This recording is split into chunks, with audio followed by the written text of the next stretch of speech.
From the Smith Radio Studios, it's Carrie and Brian Smith. This is Smith Radio. You can tweet at Smith Radio, SMYTH Radio. And now, your host, Carrie and Brian Smith. Good evening, everybody. Welcome to Smith Radio. Your host, Brian Smith and Carrie Smith. Giving you all late-breaking news last week, wrapping it all up, telling you what they didn't want you to know about on a Friday dump, Saturday afternoon to Sunday morning, because most people are sleeping in. Anyways, good evening to everybody. We've got some two incredible guests on this evening that we're going to be talking to, and we're going to be talking about the American Priority Conference, which is coming up here on December 6th, 7th, and 8th. If you look down at the bottom of the screen, you can see AmericanPriority.com, December 6th, 7th, and 8th. And it's Priority CONF on the Twitters, right? I did something fancy. Uh-oh. Yeah, the thing had some updates, so we got some fancy things going on here. Oh, I like that. That's nice. So Priority Conf, CONF on Twitter. Absolutely follow it, get all your updates. Go to the website. AmericanPriority.com. Yeah, like keep the audio for the show on so you can still hear us. Well, yeah. I mean, a lot of people have a bunch of devices laid out in front of them so that they can mess around with different devices or different apps while they're surfing the internet on their laptop. Right. And or desktop. And we have a listener that gave me a heads up. I have the Roku stick and other people have the Fire Stick or whatever. You know how your TV connects to the internet. Anyways, I got the Roku. On these sticks, if you will, that you plug into your TV, you can get the app Vimeo, Vimeo, Vimeo. Oh, okay. And you can watch us live on your TV in your living room. If you're not already. Right. That's pretty cool stuff. All right. So go over to AmericanPriorities.com, sign up, get set up, get squared away, get ready to go because it's going to be in December and it's only a couple of weeks. After this show, we have one show left and we are slated for some big guests. Don't hold your breath. We're working on some big guests for next Sunday's show as well that are speakers at the American Priorities Conference. Hold your breath. Hold your breath. Yeah. Hold your breath. So it's coming. We got Brandon Straka that will be on here down at the bottom of the hour. He will be a speaker at the American Priorities Conference. Also, Dr. Jane Ruby, author. She will be on the show at the bottom of the second hour. Why it's at the bottom of the hours, I don't know. Oh, it just makes it better for programming because we pad everything in between, give us a little bit of leeway. And that's your inside baseball for today. Right. And why are we doing this? Why American Priorities Conference? Well, while I was doing show prep today and while we were kind of looking throughout the news throughout the day, I could see a similar theme kind of fading through and coming in and out. And that theme is communism is alive and kicking. Very, very alive and well and kicking. We saw some of these. We'll get into it with Dr. Jane Ruby. She has come out calling out one of the female, I think for Congress, a woman, Muslim, up in Minnesota. Minnesota, you guys are lost, just like Dearborn, Michigan. So full-blown Muslim. She was elected to Congress, and her statements are that white men should be put in chains because they will not accept Sharia law or Islam. So there you go. There's your elected official, folks.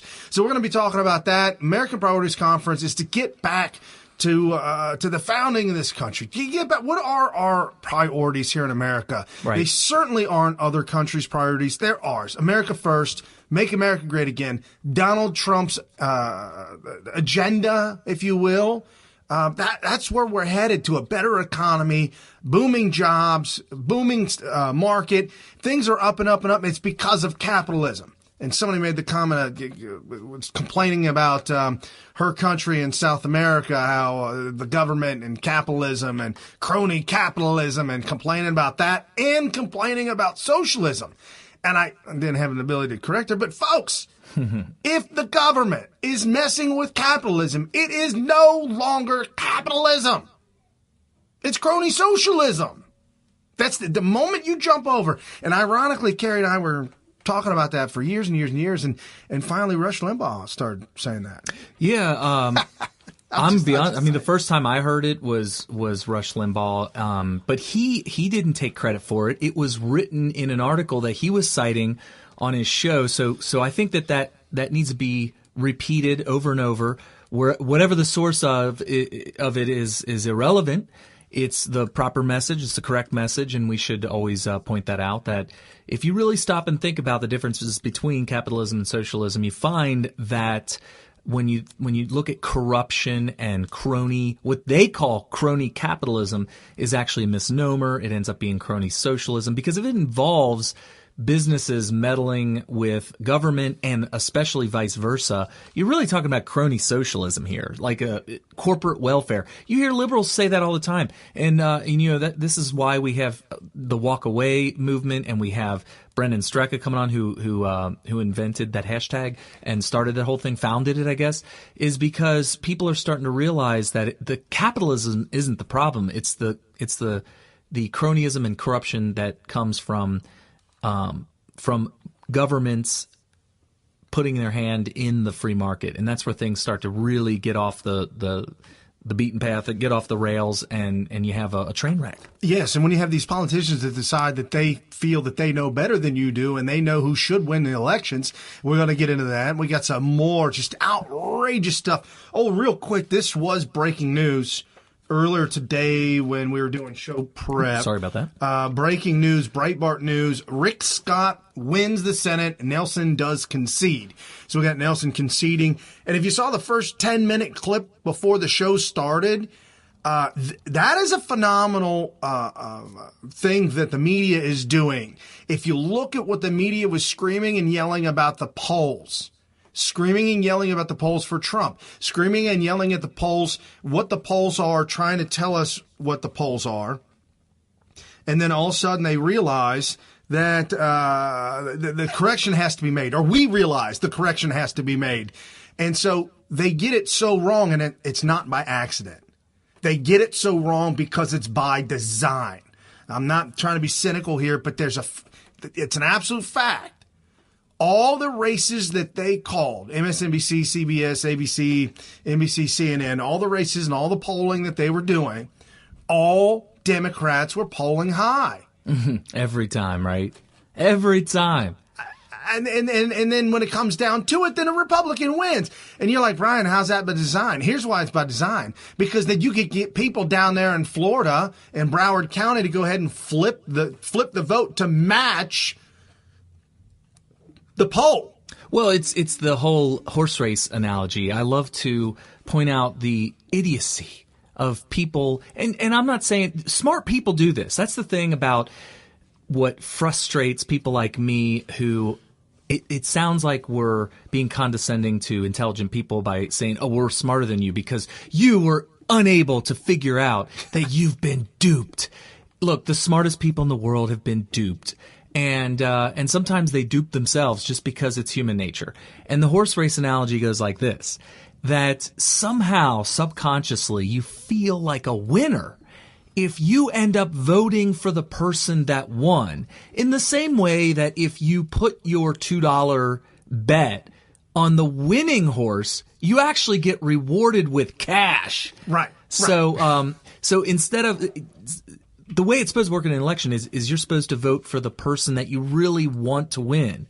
And you don't, the only reward you get if the person you want to win wins is that whatever reason you had for wanting him to win is going to somehow make your community better, or your make America great again, or whatever it might be, is somehow going to improve the situation because the person you wanted was elected. But if the person that you wanted does not get elected, you don't lose anything more. You've lost, and so what? But the dumbest thing is when you vote for the person that you think is going to win, regardless of what it is they believe in, because somehow it's going to make you feel psychologically good that somehow you're on the winning team. You know, it's like the Yankees. They're all the way. How many miles away is New York City? Imagine rooting for them and wearing all kinds of Yankee gear when we live in Cincinnati. Or for those of you wearing Pittsburgh gear, hanging out in Cincinnati. Yeah, what is that? No. What is that? No, I know. I work with you. I know. We're talking about you. Why? Why? So it's so that when they win, they get to feel like a winner. But here's the thing. The Steelers aren't implementing policy on your life and on your family's life and on America's future. But the people that you're voting for, that you're hoping win so that you can go to work the next day saying, yeah, I'm a winner. No, you're a loser because you didn't go out and learn about the people, the communists, the Marxists or whatever that you're voting for so that you hope to go and be a winner. And by the way, this is the phenomenon that the leftist fake news media is banking on, which is why they're lying to you about the polls. It's that simple. Yeah, not only that, but they're pushing their agenda. First female, first black female, first Muslim female, female, first minority. You got to vote. They saw the phenomenon of Barack Obama being elected because it's a historic event. I want to be a part of a historic event. Well, not only that, but this is so sad. I can't believe I have to say this, but it is what it is. Yeah. There are people out there that because of the color of their skin, if somebody with a matching color skin wins an office, they get to feel like their team won. Well, what about what about our buddy on Fox Business News? Charles Payne, who follows us, by the way. Charles Payne follows us. Charles Z. Payne. So he said a long time ago, I voted for Obama, and this guy is as conservative as they come. This guy obviously knows everything about economies in general and capitalism in particular, and also knows why socialism fails every single time it's tried. And yet he voted for Obama, and I guarantee you that pretty much played the biggest part. Because if it was really all about doing what you know in your heart is right for your country, your local community, your state, your nation, all of the above, you're going to look past the color of skin, the feeling. Check this out. Libertarians actually do this. I'm actually making the argument for third-party people. Third-party people would say, yeah, Carrie, that's why I'm not voting for a Republican, even though I know that the guy I'm voting for is only going to get 2%. And by the way, those 2% is going to be the margin of loss for the Republican. Right. Because they want free market, we see Democrats liberty. We see Democrats funding third parties to get Republicans to lose. Right. So unfortunately, I am making the argument for the libertarians, but I also can counter that argument. But anyway, so libertarians may say, well, Carrie, I'm not voting for the lesser of two evils because I'm not going to feel bad when my guy loses because I knew what I did was right. Well, here's the thing. The argument I make is that there's a lot of common ground between your libertarian candidate and the one that actually has a chance to defeat the Marxists. And by the way, if you're a libertarian that even remotely thinks that your local Democrat or national or state Democrat is a comparable compromise to your libertarian, you don't understand Marxism. You don't understand the totalitarianism of leftist ideology. And so, because if you did, you'd be like, okay, not only am I not voting for any Democrat at this point, but I'm going to forget about the libertarian for the time being, vote for the one that could defeat the Marxists. That's what you'd be doing. And then on top of that, you would start to do what Donald Trump did. Donald Trump made his first serious pump fake, I guess, or head fake into politics by trying to found or be a co-founder of a third party. Yeah. And that was way back in the Ross Perot days. So they looked at the whole Ross Perot thing and said, why don't we create a party out of this? Ross Perot could have won president if he wasn't blackmailed into jumping out when he was in the lead. Do people know this? Y'all forgot. He dropped out of the party while he was in the lead. He was beating George H.W. Bush. He was beating Clinton. He had the lead. It reminds me of Brewster's Millions. Vote for none of the above. Yeah. But anyway, so his first pump fake or head fake was into a third party. And do you know why Donald Trump, who all these purists in the conservative movement and Republican Party say, he's not a conservative, he's a Democrat. You know why they say that? Because he's actually kind of a libertarian. He's a constitutional libertarian. And when people who claim to be constitutional libertarians hear me say that, they're like milk spewing out of their nose. They can't believe what they just heard. But you know what? They're not listening. They're not watching. I mean, I'm talking listening to the nuances of what he says and watching the actions of what he actually does. And you'll find out that he actually is more of a libertarian constitutionalist, or vice versa, whatever, constitutional libertarian than any other president we ever had. So what's the moral of the story?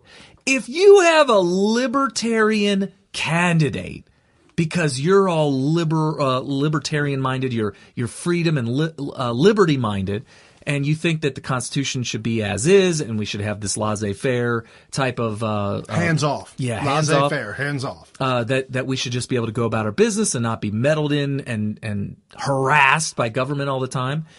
Then you need to tell your libertarian candidate to get his butt into the Republican Party, at least for now.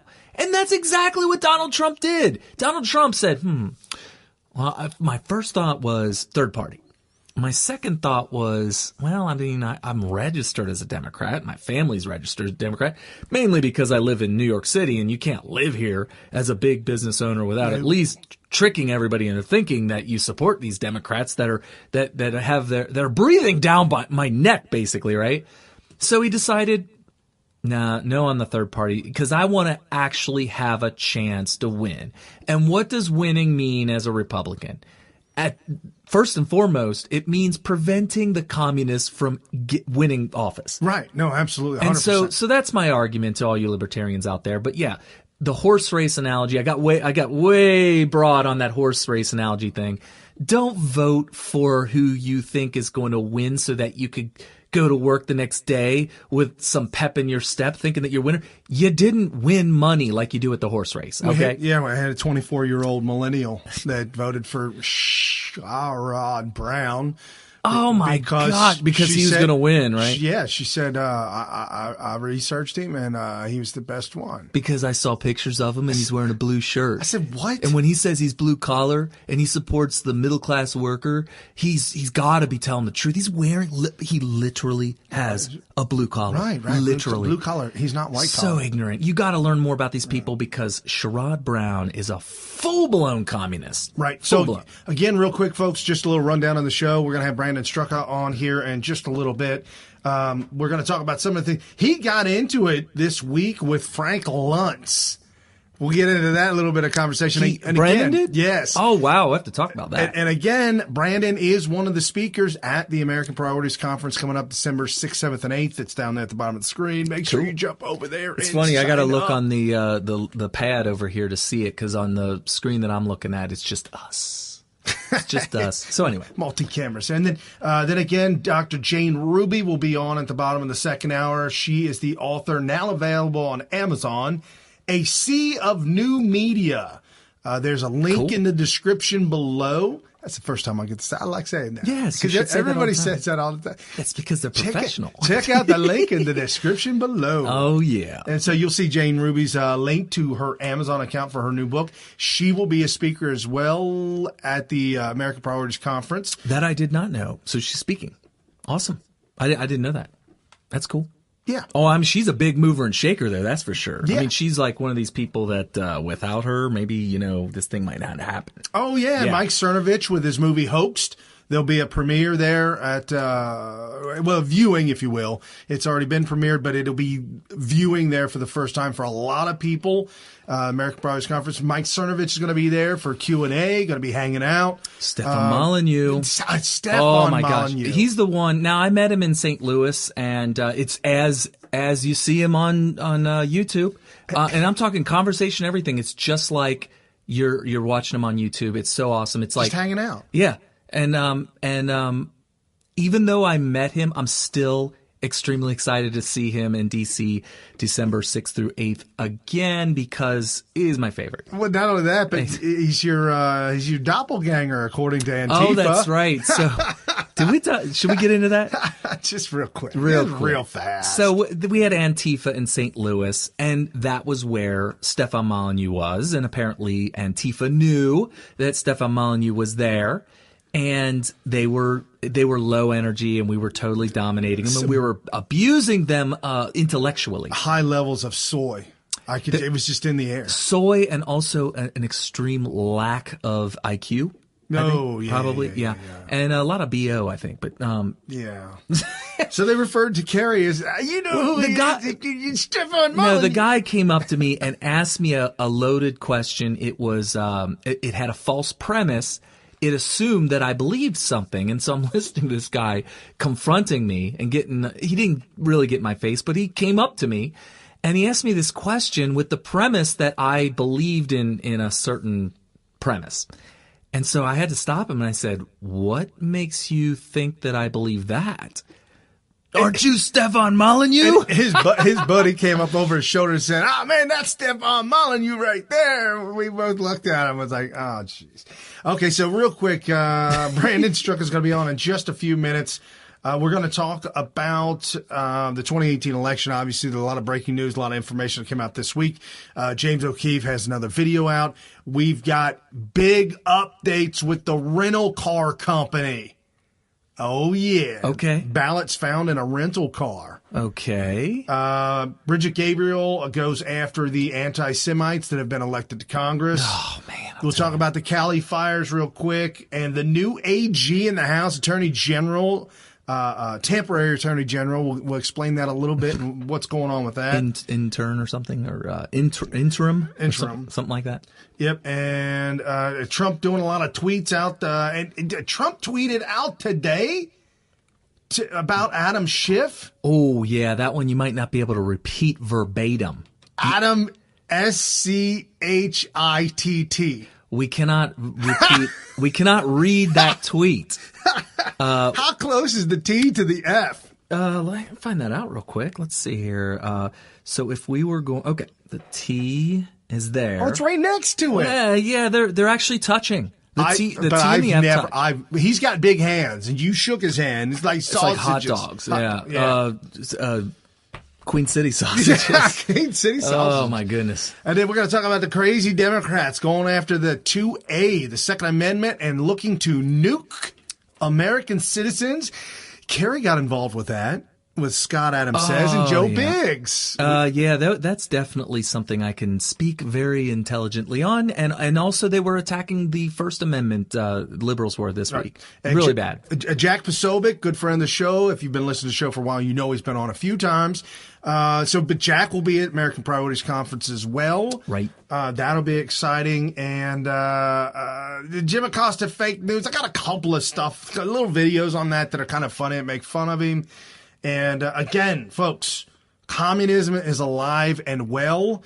Breitbart put up an article today about Jonestown massacre.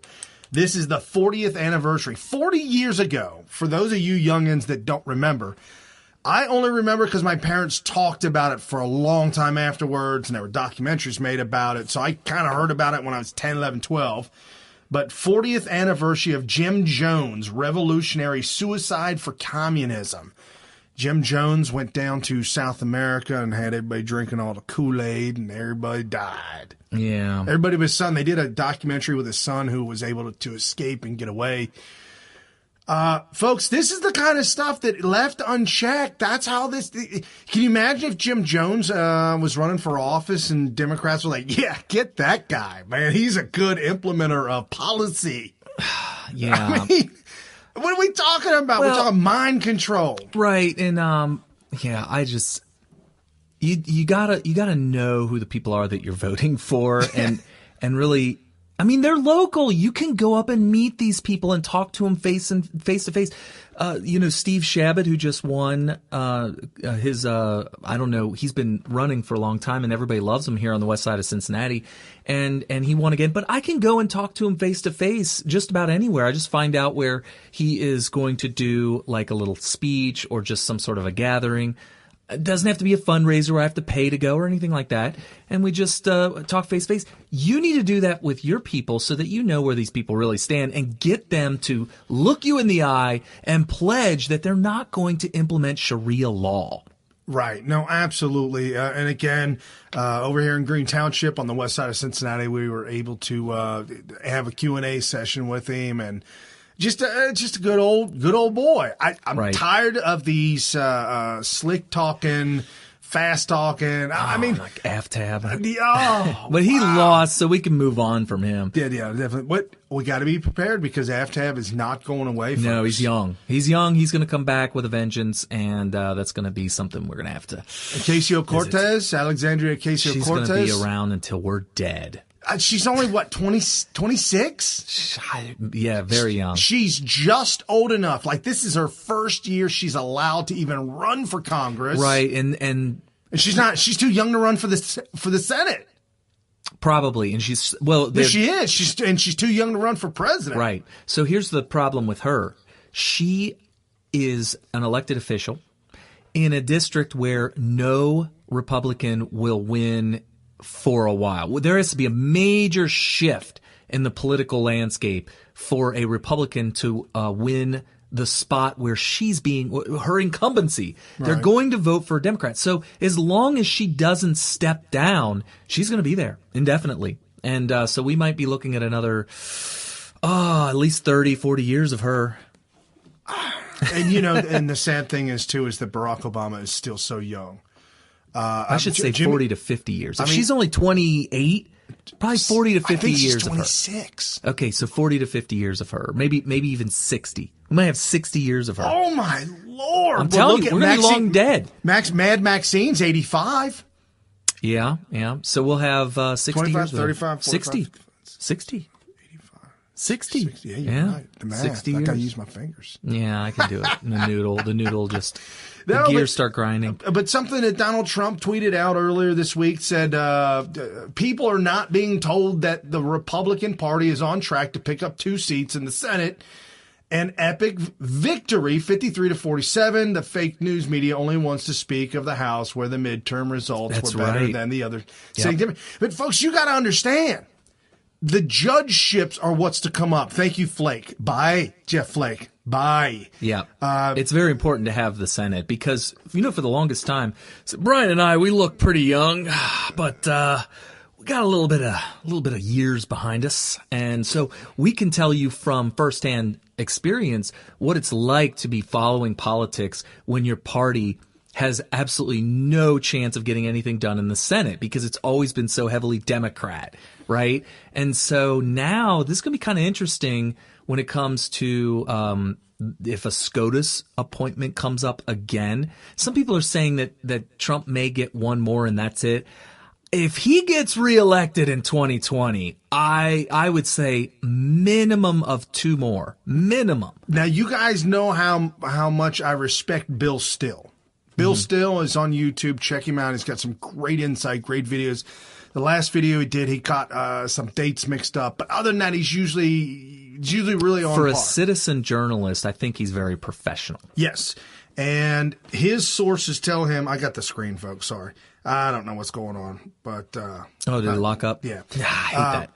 But here's the thing. He's saying sources reporting to him. He's finding sources, and they're telling him that Ruth Bader Ginsburg, God rest her soul. I mean, just you got to help her, give her some strength, and did you say God rest her soul? Yeah, let it rest and ease. Like take a nap. It's too soon. Comfort. Oh, I didn't mean like that. No, you said God rest her soul. Maybe one day.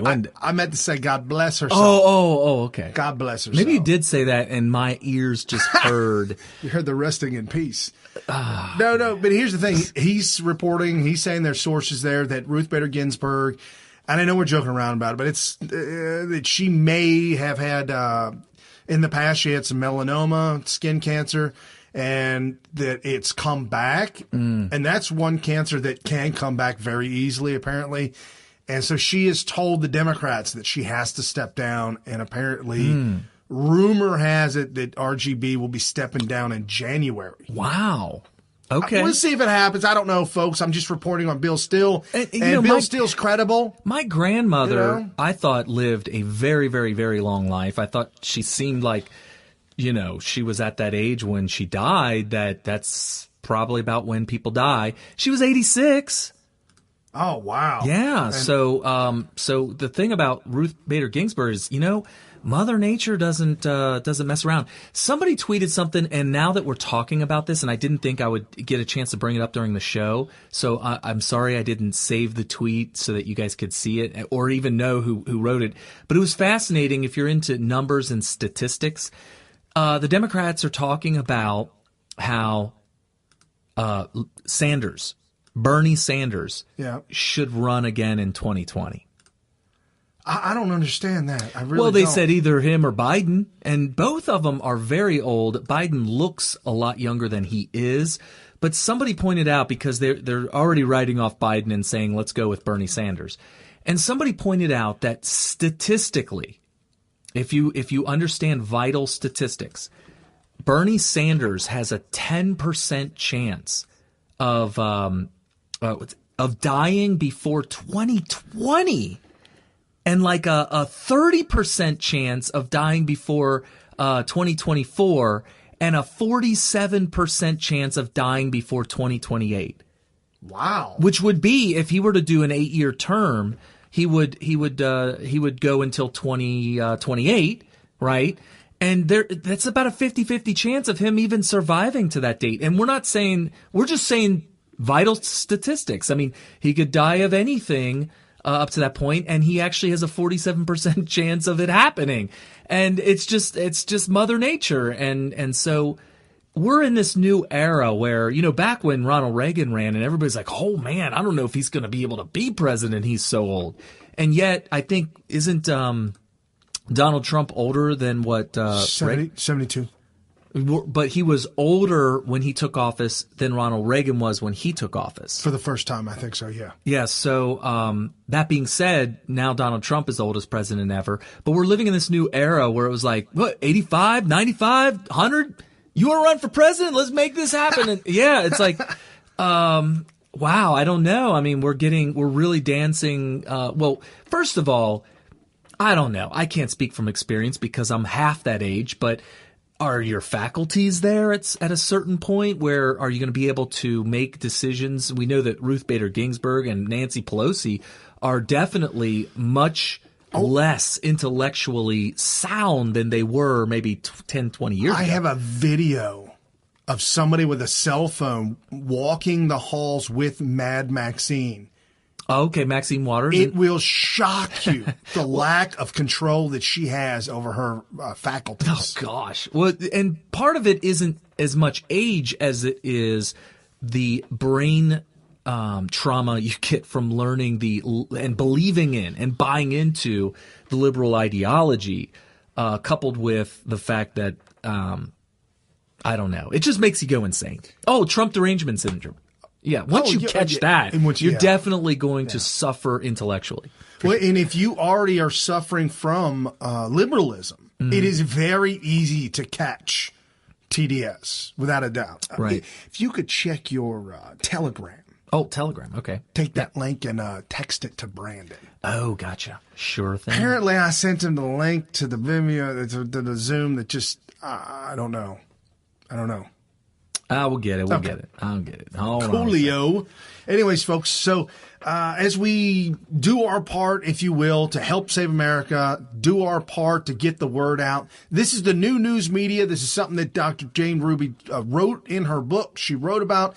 This is the new news media that is getting out there. Technology has made it so to where if you have talent of sorts, you can actually start doing this. And when I say talent, you don't just start practicing. People just get out and do it. Did you find it? I guess so. So while we were, I didn't even text it yet. It's like it's amazing. I know that Brandon. He's amazing. I'm just saying. It was he read my brainwaves coming off of me, I guess, and was able to figure out what number to call in or whatever. All right, folks, real quick, I'm going to play a really short video of kind of intro, if you will, to Brandon, and here's one of the latest videos that Brandon has up on his Twitter account. So if you want to check it out, you can see it. And then we'll have him on right after this, about a minute and a half long. You would think that my next guest might be the perfect demographic for the Democrats. He's young, single, gay. He lives in New York City. He's a hairstylist and aspiring actor. And he's always been liberal. Are you telling us on this show tonight that you are no longer a liberal? As I sit here before you tonight, I am a registered Republican who loves Donald Trump. I love it. Okay, now you gave me chills. Okay. She is the future, according to the Democratic National Committee chairman. Well, I think what they don't understand is that their party has no future. Are you saying you found that the media is a little dishonest sometimes with conservatives? No, I'm not saying that. I'm not saying that. What I'm saying is that I found that they're a lot dishonest. Okay. I thought that CNN told the truth. I thought MSNBC told the truth. I thought Rachel Maddow told the truth. Really, after this election of Donald Trump, that so clearly revealed to me how dishonest the media was capable of being. I mean, that was the first step in my transition. It's a testimonial campaign. People are creating their videos. They're writing down their testimonials, talking about why they're fed up. They're manipulating minority groups. They're manipulating African Americans, gay people. And I wanted to speak out and do something about it. So I started something called the Walkaway Campaign. What is your mission, ultimately? Ultimately, particularly for minorities in America, racial minorities, LGBT people, I want them to become aware that the Democrat Party doesn't actually support them. They're actually using them, and they're actually manipulating their fears and concerns to get them to vote the way they want them to vote and behave the way they want them to behave. All right. I want to empower these people. And with that, we have welcome to the show once again, Brandon Straka. Uh-oh. We got a lock up. Got a lock. Hold on a second. So as we wait, As soon as he brought the screen up, it just 3, 2, went. 1. It's amazing. Yeah. I got all kinds of stuff open. That's probably why. goodness. But we have Brandon on, and as soon as we can Did get it the just audio totally connect, lock up? Yeah, I got the way. Oh. Swirly thing. Oh, did the whole thing just jack up? Yeah. Oh, we got something. Something's going on. Oh, he's calling there back he in. is. Okay, yeah, we got it now. That was a little scary. Yeah, that was real scary. I was a bit nervous. We have Brandon on. How you doing, Brandon? Good to see you, buddy. Can you hear me? Yeah, absolutely. Fantastic. It was like literally at the exact moment you were introducing me, you completely froze, and then I couldn't hear anything. Yeah, somehow he went That's max with the video, and it just instantly froze. But we're good now. So awesome. Good. So Brandon Straka, we can follow you at US Minority on Twitter. Make sure you guys are doing that. And you have a pretty big following on Facebook too, don't you? Yeah, well, my following on all platforms gets a little smaller every day. So, Oh gosh, that's not good. Twitter, like I was just like, it was just going up and up up and up. And then like every day I started checking in and there were like hundreds of followers gone. Like whatever. That's actually been happening to us too. And it's frustrating.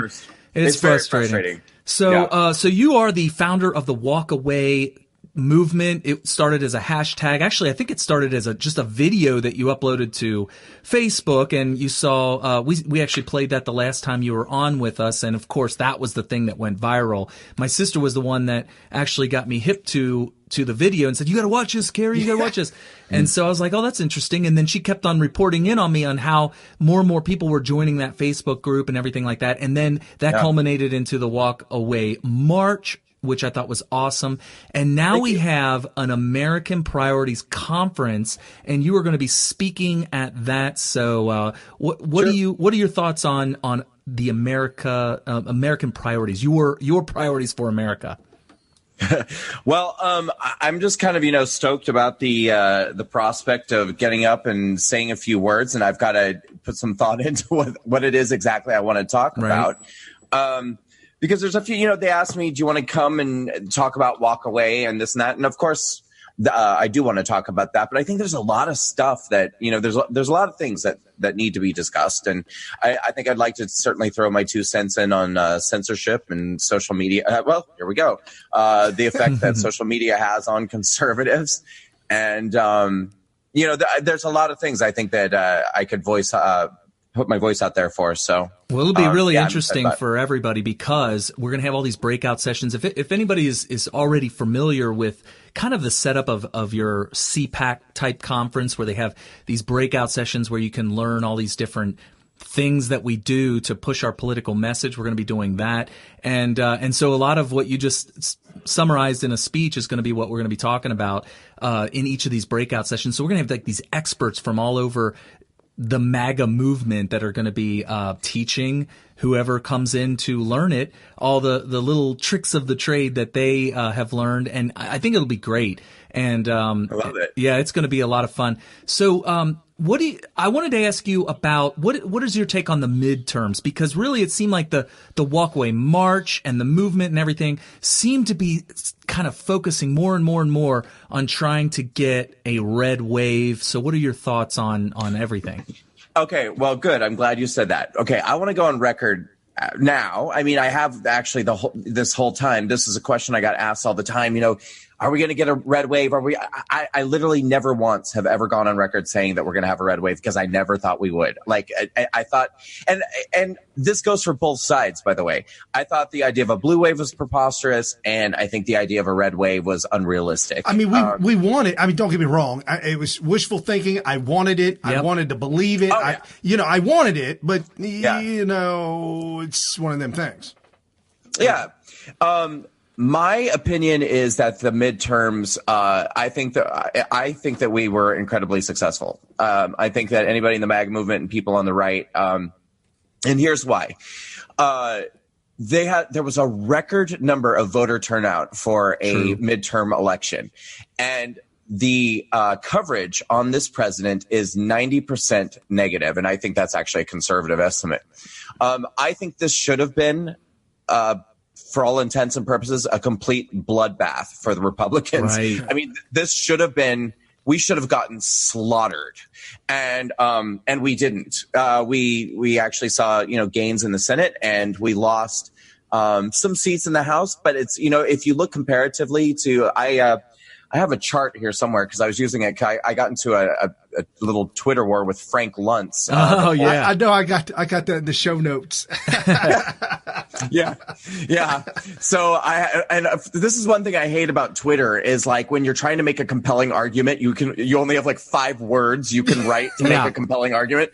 So I was trying to make my point through like a really effective meme, and I found kind of like a chart that goes back to like 1960 or something. And it shows that for all the different midterms that have happened throughout the course of decades, this result was actually one of the most, for an incumbent president, one of the most successful. I mean, Barack Obama lost like 69 House seats. Oh, yeah, they had a 2010, 2012. He took a hosing on both of them. Yeah, and same with Bill Clinton, and Ronald Reagan didn't do as well. Right. I mean, also, as I said in my tweet when I was talking to Frank Luntz, Democrats, this isn't like any other presidency or administration or any other election year period, because we're now living in a world. The reality is that we're living in a world where about half the population is experiencing a very unique interpretation of reality that the rest of us are not. That's true. We are living in a world now where about half of the population believes that we are living in Nazi Germany and that true. We need to be, hiding in the attic with Anne Frank and all this stuff. And you got these kids that are welcoming socialism. Yes. And yet we still gained in the Senate. Right. I mean, so essentially what just happened, and if you were a Democrat, is that it would be as if Adolf Hitler were in office, and yet even halfway into his term, people were like, I still like what he's doing. Right.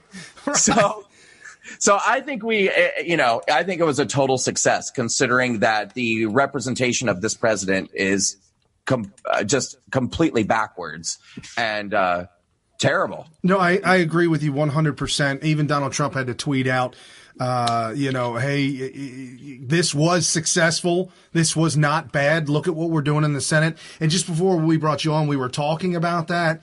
And there's rumor floating around that Ruth Bader Ginsburg may be stepping down sooner than she expected. I'm shocked she's still holding on, but right. Go enjoy your grandchildren, your great grandchildren, kind of go enjoy life and walk away. But you're gonna have Trump. He's gonna appoint then. And this, you think, if anybody thinks that Kavanaugh ordeal was a nightmare, if you think that was bad, You wait till Ruth Bader Ginsburg gets replaced with a staunch constitutional conservative. Oh my God! You're gonna have people on fire. Yeah, that's gonna be rough. But we have it with more representation in the Senate. It may go smoother. I know there's gonna be people screaming fire in a crowded theater on the left, but they have less power to actually do. If you look at the Kavanaugh thing, they just needed to get 2 Republicans to kind of come over, and you even had Flake talking about how we better wait a week and all this kind of stuff, and of course Collins. Outside of that speech, if you pay attention to her, she's pretty much a Democrat. Right. Outside of that speech. Yeah, for the most part. But, so the walkaway movement, where does that go from here?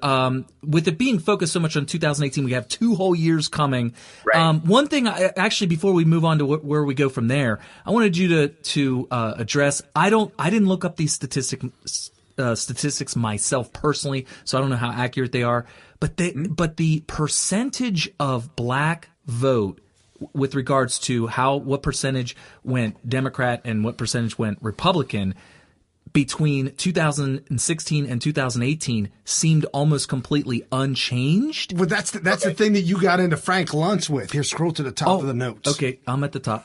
There we go. I still want to address it though, and I want to hear your question. And then the other one was the percentage of young voters. Now, I think it was Magdalene Rose who we had on a couple weeks ago, maybe even the week right before the walkaway march. We had her on, and she pointed out that the young votes didn't change, but I think that could be a total different explanation. But what are your take on those 2 stats, if they're accurate? Well, I'm sure that they probably are pretty accurate, I would assume. A couple of things. The first thing I would point out is that, again, this was a record high voter turnout. Mm-hmm. And the way that I interpret that is that many, many more Democrats came. I mean, Republicans come out and vote, and they do vote in midterms. I mean, that's always been a thing. Right. Democrats statistically don't nearly as much, but this time I think that they did, and I do think that there were a lot of people who aren't even used to voting and came out and voted Democrat because they've spent 3 years now listening to the media tell them that we live in Nazi Germany. Well, and they made it a resist Trump type of message, like get out there, vote straight Democrat ticket because this is how you resist Trump, and they convinced them of that. And I don't know if I said this on the past show that when I was working at the poll, there was a crazed lunatic woman, kind of like that one actress that was scoping herself in the car. I forget her name. Juliette Lewis. Yeah, she went absolutely. I got it. I didn't even see that. She went berserko. It's really good. This woman shows up at the poll. I'm voting Trump out, and I just looked. I was like, okay, do what you got to do. Yeah. Okay. So, let's go back to the youth vote. Yeah. I mean, that is a total failure of the Republicans. I'm not even going to sugarcoat it. Like, that's what it is. The Democrats hang outside of schools like pedophiles, like they're hanging out with Harvey Weinstein. Trying to lure kids into their vans. God. It's true. With their voter registration. Right. And Republicans do nothing. And listen, Walkaway is not even 6 months old yet. And I think that we've done incredible things. I mean, we have on the original Facebook group, we have about 215,000. We have thousands and thousands of testimonials, and it's irrefutable that people are walking away. I mean, we have the testimonials. That really is happening. However, we have a lot more that we have to do. I personally, I'm the type of person that I want to know, even if it's a colossal, what do I want to say? If it's, if we get punched in the gut, okay, great. Now we're punched in the gut. We know, now I'm going to wake up the next day and be like, what are we going to do to do better in 2019 and to do better in 2020? I'll tell you something, and I try not to talk about this too much because I try to keep things positive, and I don't want to come across in my interviews as bitter. Right. But we threw a significant event, a walkaway march on Washington. We spent an outrageous amount of money putting this event on. We got almost no media attention whatsoever, even on the right. It took Trump to tweet you out. Trump tweeted you out, and Trump tweeted out the event. Right. Yeah. Yep. And even still, no one even followed up with us. Yeah. Like, I've never been asked on television to talk about the walkaway march on Washington. I mean, before or after. And I think Owen Stroyer was the only one that was scoping for InfoWars, I believe, at the time. He was the only one I saw. There was actually a couple of media cameras in the back, but I don't know if that was just local or what it was. Right. But we were there. We were there. I scoped it, and we got you on that. We got you on now. That's right. Yeah. That's right. Oh yeah. No, and there were podcasters and things like that. But what I'm saying is that, I mean, on a national level, right. And I mean, especially considering that there is a station that I've done a lot of television with, before, they were much more interested in talking about Kavanaugh and caravans and things like that. And I just was like, this is something that really has the potential to open people's eyes and sway the way they might vote if they thought, wow, something's happening in this country. People are waking up. They're walking away. I want to find out more about that. That was the whole point of this March on Washington. Yeah. At this point, I have to just hope that over the next 2 years, people kind of find it on social media so that they can go back in retrospect and watch the speeches and watch. Yeah. Because it was really incredible. Now, just to comfort you a little bit, I just want to let you know, and this is from my mother.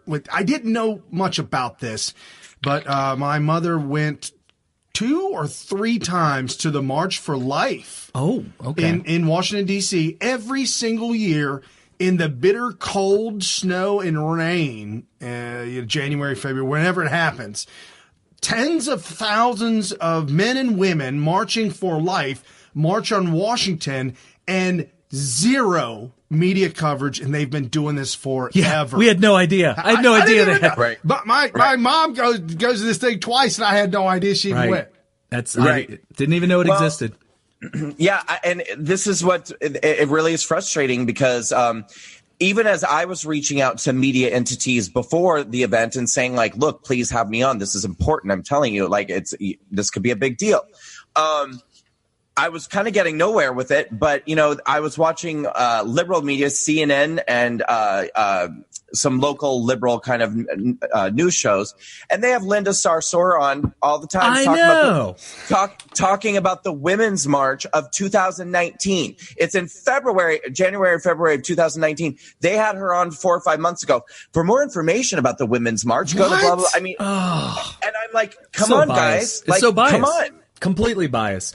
Well, real quick, I wanted to see if you could address, I guess, did you want me to have him address? So the Frank Luntz things, there's 2 notes here that I guess, because I didn't see the drama between you and Frank on Twitter. So the 2 things are Brandon tweet.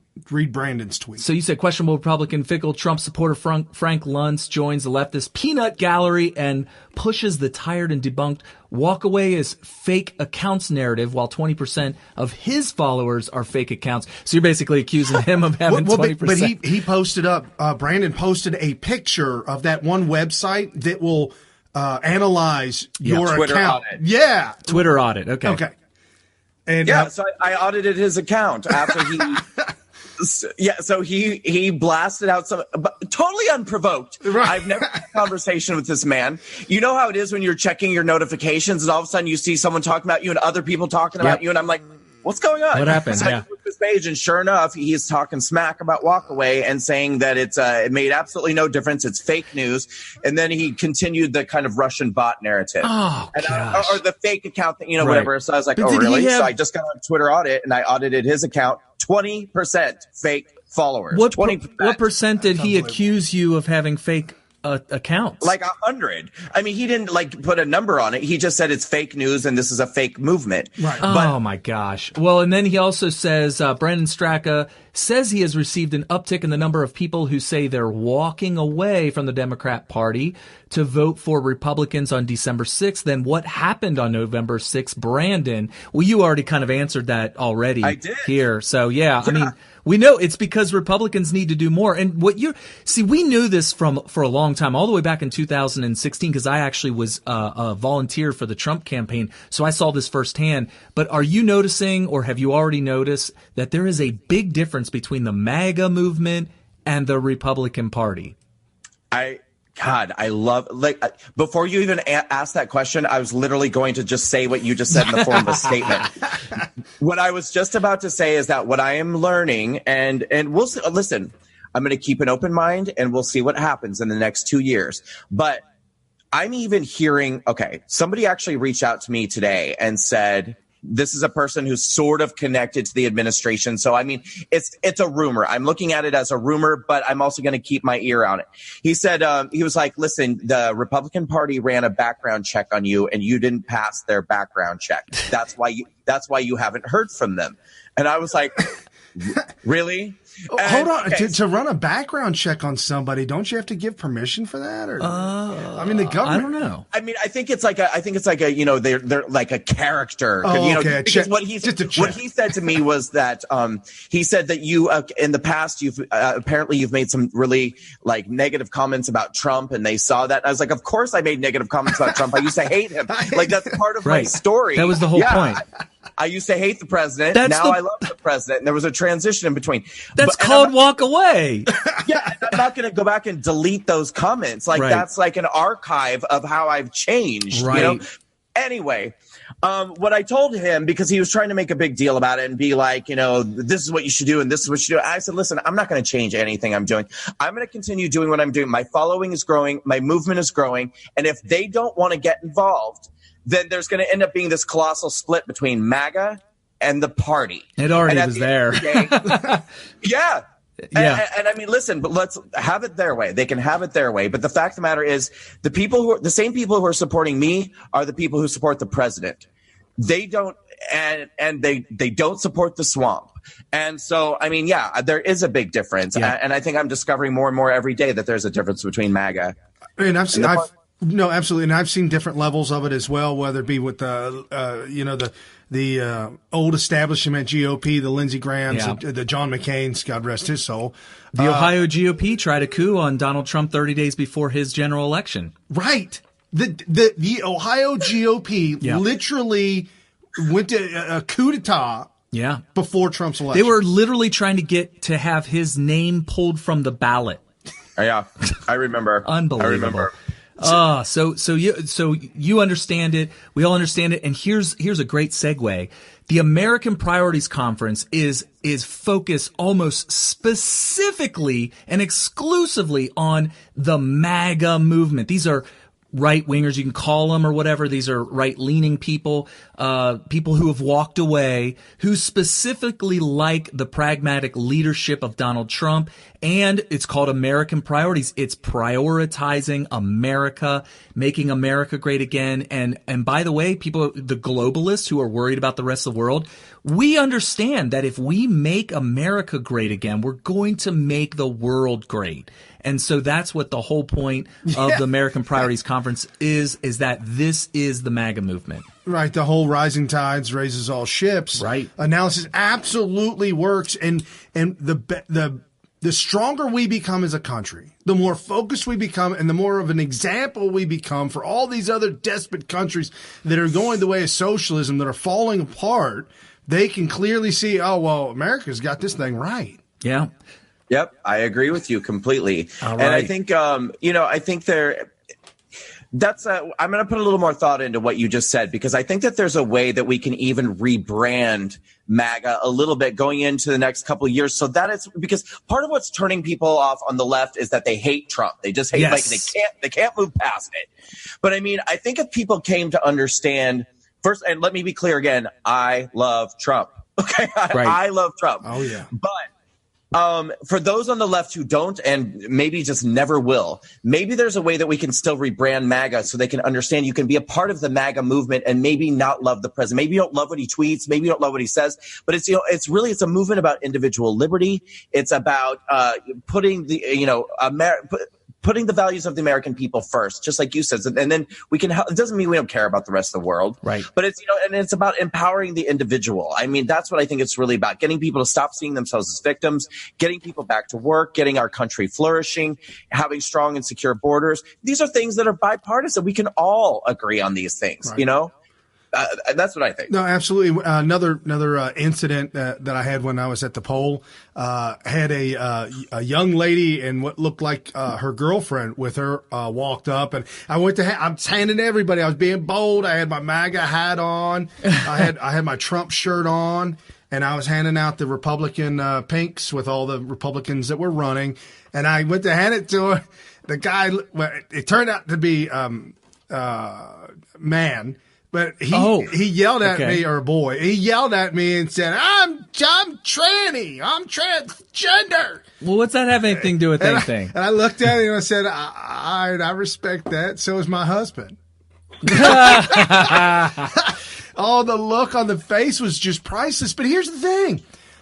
He's got this false premise. Yeah, a belief. False belief that white Christian men with a beard have some kind of deep-rooted hate for somebody who's we're not automatically bigots. No, I'm not a bigot, but I definitely believe that there are some individuals that have some things that they need to get counseling for.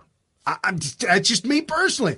However, it's not me to tell you to do that. Yeah, you just wanted him to vote, or her, or it, to vote red. Don't say that. I don't. If it's not him or her, what do we say? Shim? I don't know. I don't know what to say. I don't want to offend anybody. If it's not it, I won't say it. But okay, but I do have a question.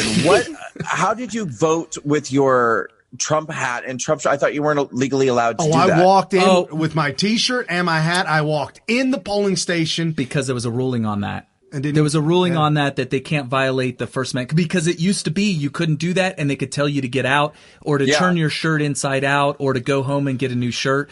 Somebody sued. They went to court, and it was ruled that they can't violate your First Amendment as long as you're not disruptive. And from then on, everybody was ordered, I believe, everybody at these polling places, the workers, were told not to bother people. Somebody I work with said that their son was turned away and told to turn his shirt inside out. However, I walked in there large and in charge and bold. They were scared to say anything to you. Well, I mean, look at the beard, man. I mean, come on. What you going to tell that guy? You look like you just stepped off a Harley. I'm telling you. Yeah, he's like, oh man, that's one of those gun-toting MAGA Trump voters. Boy. So anyway, yeah, and if we have the right to bear arms, should we be able to come with a shoulder-strapped rifle into the polling place? It's kind of interesting. Oh my God. It's kind of an interesting thought experiment we got going on there.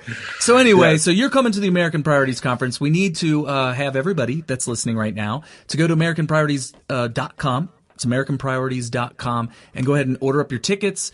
Get on the website to order your plane tickets. Get in here. See Brandon Straka. He's fired up to meet you and to speak to you, and all the other awesome guests we got. It's gonna be like a collection of the who's who of MAGA leadership that we all follow. We all follow these people. Now, are you going to be there tentatively 6, 7, 8, 6, 7, 7? Are you? What is your plans? Yeah, the dates. Yeah, are you planning to be there all three? For all the dates. Yeah. Okay. Nice. Awesome. Wow. So come all the days. Well, not only that, folks, but there's going to be an after party. There's going to be a get together. Yeah. I know that you've been clean and sober for a long time now.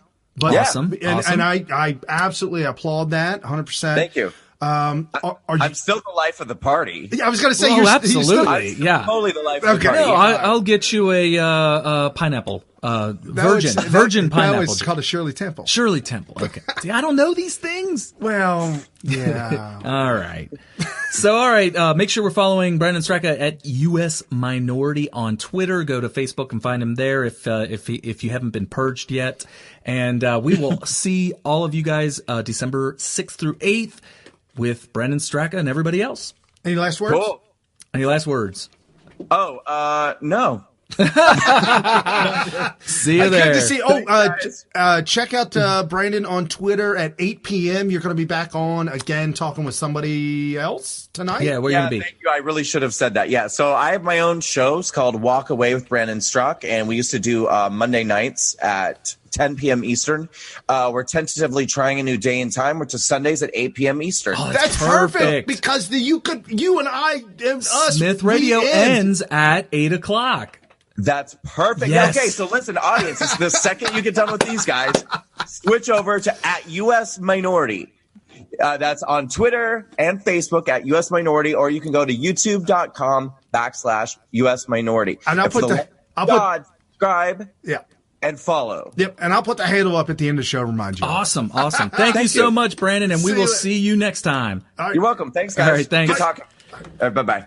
Wow, man, that was awesome. Man. I'm telling you, you know what? We got great chemistry with Brandon, and that's why we have such an exciting interview. It's just great. We love having him on. He's a cool guy. Yeah. Anytime you're a cool guy, we're going to have great chemistry on We here. were kind of stepping on the line there with the... Well, I don't know. Terminology. Yeah. Well, it's the pronouns. You got to be careful with gender pronouns. Is that what it's called? Yeah. I'm not a grammar Nazi or anything, but... No, but there's like a him, a shim, a she, a show. Yeah, well, the thing is it's hard do, for re, mi, people. fa, sol, la, ti, do. It's hard for people like me who are so used to either him or her that if it's neither him or her, my brain defaults to it. But I understand what he means by not saying it, because that would be depersonalizing or dehumanizing. But, yeah, and you can only do that to Alex Jones. Oh, right. Why, is he okay with that? To dehumanize him? No, they unpersoned him, so you can do whatever you can do whatever you want to him now. I forgot. Yeah, 1984 all over again, right? Yeah, without a doubt, folks, without a doubt. Sounds like they're going down that road with Brandon. He said he's losing all of his followers and stuff. It'll just be a matter of time that if he doesn't win the battle, he will be unpersoned by the internet. But in the meantime, you guys make sure you follow him and watch his show at 8. So, okay. All right. What's up? So Magdalene Rose, who will be on our show next week. Cool. That's a fact check. Magdalene Rose, who will be on our show next week. She was awesome. We had her on a couple of weeks ago. Yeah. Just a very awesome, in-your-face, I'll tell you what, millennial. I'll tell you what I think is fascinating by her. She has the sweetest speech dialect, just the way she talks, really high voice and very... But remember at the walk away? She got on that microphone. She doesn't mess around. But also, it's the content of what she says in her videos. She has like these 2-minute videos, which is great. Limited to 2 minutes, and she gets the point across. But the thing is the content of her videos, she does not dare pull any punches. No. Which is there's this, I'll use your favorite word, juxtaposition of the sweetness of the delivery with the spice and the sharpness of the content of what she's saying. It's just awesome. So she put out a video this week saying, it was real quick. It was like 8 seconds long and said, why do you think that the Republicans lost the House? Please comment below, and I'm going to make a video about the real answer, or what answer I think it is. And so this was her 2 minute and 8 second response to why the Republicans lost the House in 2018. Here's Magdalene Rose. So we lost the youth vote, 67 to 32%. You know what I was thinking about? Remember when I said that was going to happen like 7 months ago, and everyone was like, you're a traitor, you're a planned, you hate conservatives, you're a jealous girl, got that a lot. So like, are we done with that now? Because we lost the youth vote 67 to 32%.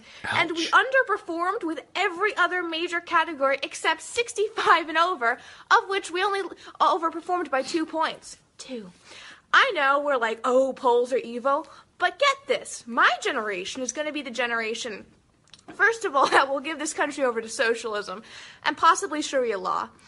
And my generation in the conservative movement can't even address these topics and do what they call an autopsy, like they did after 2012 Mitt Romney, because young conservative leaders who are really young conservative failures won't allow these issues to be discussed because then they'd have to be held accountable to people like the president, people like Don Jr., people like the RNC. So we can't even actually have a free exchange of ideas about how to fix this issue.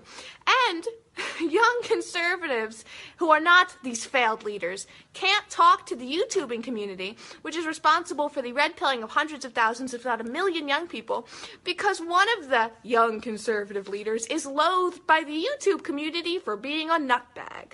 So guess what? Not only will we lose the presidency, my generation will be the generation to vote in socialism, Sharia law, let's see what else, just general evil, eventually communism, and we'll probably have to fight an actual bloody revolution just to get back to a little bit of bias in the media, just that. So the next time I tweet about, hey, how we're going to lose the youth vote or how we're going to lose the country, maybe don't call me a jealous little traitor. Maybe say, why is that? Oh, and guess what? I'll tell you why that is. Because we have no leadership, we have no youth platform, and young conservative leaders are lying. They're lying. Thank you. Please like and share this video. Lots of awesome information there for a 2-minute video. That's what, makes her video so effective. So positive. Well, the thing is it's real. It's real. She's ringing the alarm, and she's remarkably accurate. One thing I'm going to have to ask her, you have to remind me, Brian, when next time we have her on, is where did she learn all this stuff? Because had I heard this stuff when we first started this show back in 2014, I may have even disagreed with some of the things she's saying because I didn't learn the things that she's talking about. And she's actually very incredibly accurate. And I'm curious to know if there's different sources of where she got her information. It's just the general philosophy of America, communism, why we reject it, and why, what real news and fake news is, and why it's important in America, why it was considered the fourth estate and a check on all the powers by exposing it to the public. And she's like, understands all this stuff perfectly, and she's a freshman in college. It blows my mind. Yeah. So. Absolutely blows my mind. I don't know where, because I know we weren't for as much as our teachers back growing up were not hardcore commies, angry, hate-filled. Right. But they still admitted. And I blame that on the Department of Education, because if you have a teacher, she goes through teacher's college, she gets her degree, she gets her certificate, she goes and gets a job at a high school, let's say, because this is where you should be learning this stuff. They're pigeonholed into a curriculum that's a part of the book. So let's say you're an American history teacher. You're not writing the book. You're not teaching the class by going up in front of the class with a white chalk in front of the blackboard and giving a big old dissertation. You have to follow along with the textbook that they give you.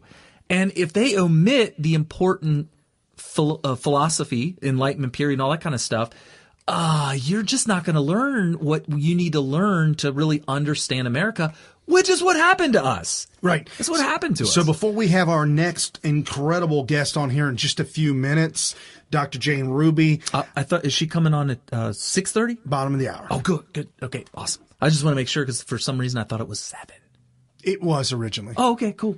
Because we were to have Deanna Lorraine on. Which we'll have her on next week. Yes, she is tentatively scheduled for next week. She ran into... Penciled in. Oh, I got that thing. You said tentatively. Oh. Is it chiseled in stone? Yeah. All right. Black and permanent. Well, you said tentatively. Oh, God, I'm sorry. It was tentatively for today, but then it fell through. Right. Okay. So I've got all these videos to get through because, folks, we normally have a jam-packed full show full of all different video clips and video things. But let me get through a couple of these real quick that have to do with the election. And this is Tucker Carlson. This is a 15-second heartbreaker.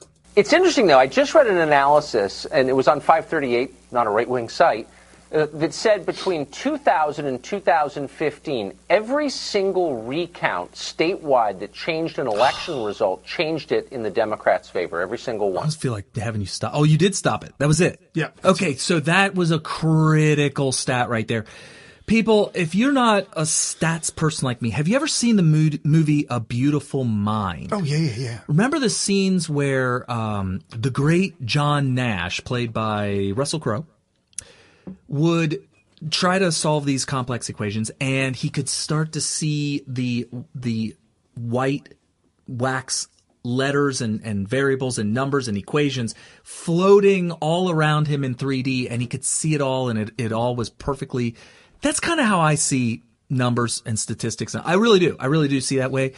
And I'm telling you right now, I cannot understate or overstate. I cannot overstate what Tucker just said there. And that is that this is statistical proof that there's election meddling by the Democrats in the Democrats' favor. What is what would be the odds that this is coincidental for 15 years on every single vote nationwide? It always favors Democrats. It would be for 15 years. It would be. It's an. I mean, statistically, it would be an impossibility. It's like the argument that I have with evolutionists who say, well, life could have just spawned by itself at some point. They've had billions and billions and billions of years for it to happen. There's lightning strikes in the primordial soup. Energy added. We had different atmosphere. We had more energy. We were closer to the sun. Certainly an accident could have happened where molecules could have assembled in just the right way, just by accident, in order to cause something that we would view as life. And I'm like, statistical impossibility. And for those of you who believe in life spawning from non-life, which, by the way, is pseudoscience, pretty much proven beyond any shadow of a doubt that it would never happen. That's kind of what we're talking about here. 15 years and these close races that have to be either recount or gone over with a fine-tooth comb.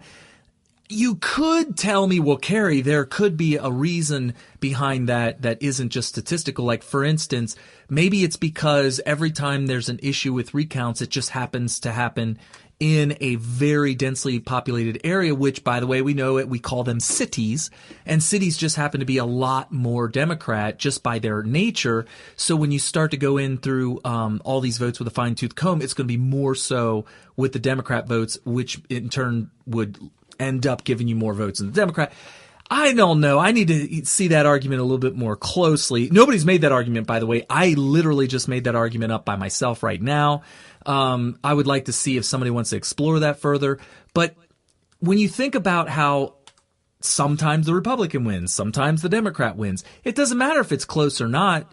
If a Democrat's running and the Democrat wins, sometimes it could be a landslide, sometimes it could be close, sometimes it could be razor thin, sometimes it'll happen even with a recount, but statistically, it should happen equal both sides. It should happen especially in close races, in very, very, very close races. Like, for instance, if we're in a red state and that always has a red governor, you're always going to have a Republican governor every time, and so that wouldn't apply. But we're talking about really close races where it could go either way depending on the recount.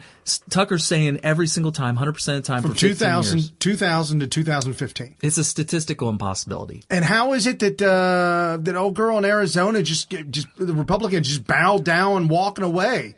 They may not know. Republicans got to fight this. She may not realize that she had just been duped. That she's now her political career, the carcass of her political career has just been thrown on top of the pile of victims that have been victimized by this election meddling. It has to be election meddling. And by the way, I would love to know what the political leanings are of the actual poll workers. I'm talking about the person that you walk into and they say, "Hi, I need to see your ID." Okay, and they look at it and then they say, "Here, sign here." And then those workers, I know that when my grandmother used to do it, she was a hardcore Democrat. She was asked to do it by her friends in the Democrat Party. Where are the Republicans? Where are the Republicans on this? Where are they going around asking, "Hey, that poll that you go to and vote, Carrie? Yeah, what about it?" Well, there's a job there where you have to hand out the ballots. You have to look at the the person's ID and check their signature and make sure and hand them the ballot. I've never been asked to do that. At my polling station, at like 2 o'clock, 1 o'clock, 2 o'clock, the morning shift was finished. And then the afternoon shift to finish up came in. Literally every single handicapped spot emptied out because everybody who worked that morning had to have been over 100 years old. Okay. They were all these old cotton tops, all these ladies that were connected, lots and lots of older ladies. There is an unbelievably overwhelming female to male ratio. It's almost completely every polling place I've ever gone to, which of course is mostly mine, but a couple of times I've gone to other. It's always a female working the tables. And I don't know where. And I know for a fact that my grandmother, I asked her how she knew, like, how do you become a worker at these polls? And she was like, oh, it was just at one of my Democrat meetings. And somebody said, hey, we need poll workers. I go to Republican meetings. I've never been asked to work a poll. Here's the thing. Bill Still did a video this week that was pretty groundbreaking. Eye-opening. Okay. He led into his story right after he played that part about Tucker Carlson, and Bill Still said, "Okay, you can take this article, you can take this story out of the conspiracy theory and put it into a possibility, plausible." Okay. 1982, the Republican Party, which I thought was quite ingenious, put together a campaign to where they mailed out mailers to inner city people, and if they got the mailer back and it said return to sender, they knew that name was probably not living there or dead. Not living, like they moved or they died. Right. Okay. And it was primarily, they were mailing these out to Democrat voters, inner city, black, minority, at least that's what Democrats claimed. Well, they went to the poll of the day of the poll and they had the list of all the names of return to sender. And they were looking for those people to sign that were going to come in and vote and who they were that was going to vote. Mm-hmm. And it was their way of trying to thwart the voter fraud because the government wasn't getting involved in this stuff. Right. Where they went wrong with it was they actually had a off-duty police officer with an armband on that said, poll worker, TSA, I'm violent, don't come back. Okay. So the Democrats sued and said that the Republicans were being a racist, sexist, bigot, homophobe. Voter suppression. Correct. So they entered into an agreement with the Democrats and a particular judge to where the Republicans agreed that they would not be involved in the polls whatsoever and they would stand back because they don't want to be seen as racist. Oh. So you're talking about poll watching. Right. Basically. So they agreed that they would stay nationwide. They would stay away from the polls nationwide on election day. And the judge, who was a hardcore appointed by Jimmy Carter, hardcore leftist judge, renewed the contract every single year until he retired. And then when he retired, he renewed it every single year until he died. And then when he died in 2015. 2 years later, Democrats tried to press it. Republicans won. Long story short, Republicans won. This contract is now expired, null and void. Trump knows about it. Trump got involved with it. And I'm telling you, this is the election. 2018 was the first election that I have seen Republicans press the court. You saw Matt Gaetz down there at the polling station. Yeah, he had the bullhorn yeah. Never seen a Republican at a polling station. Yeah, Never. That was great.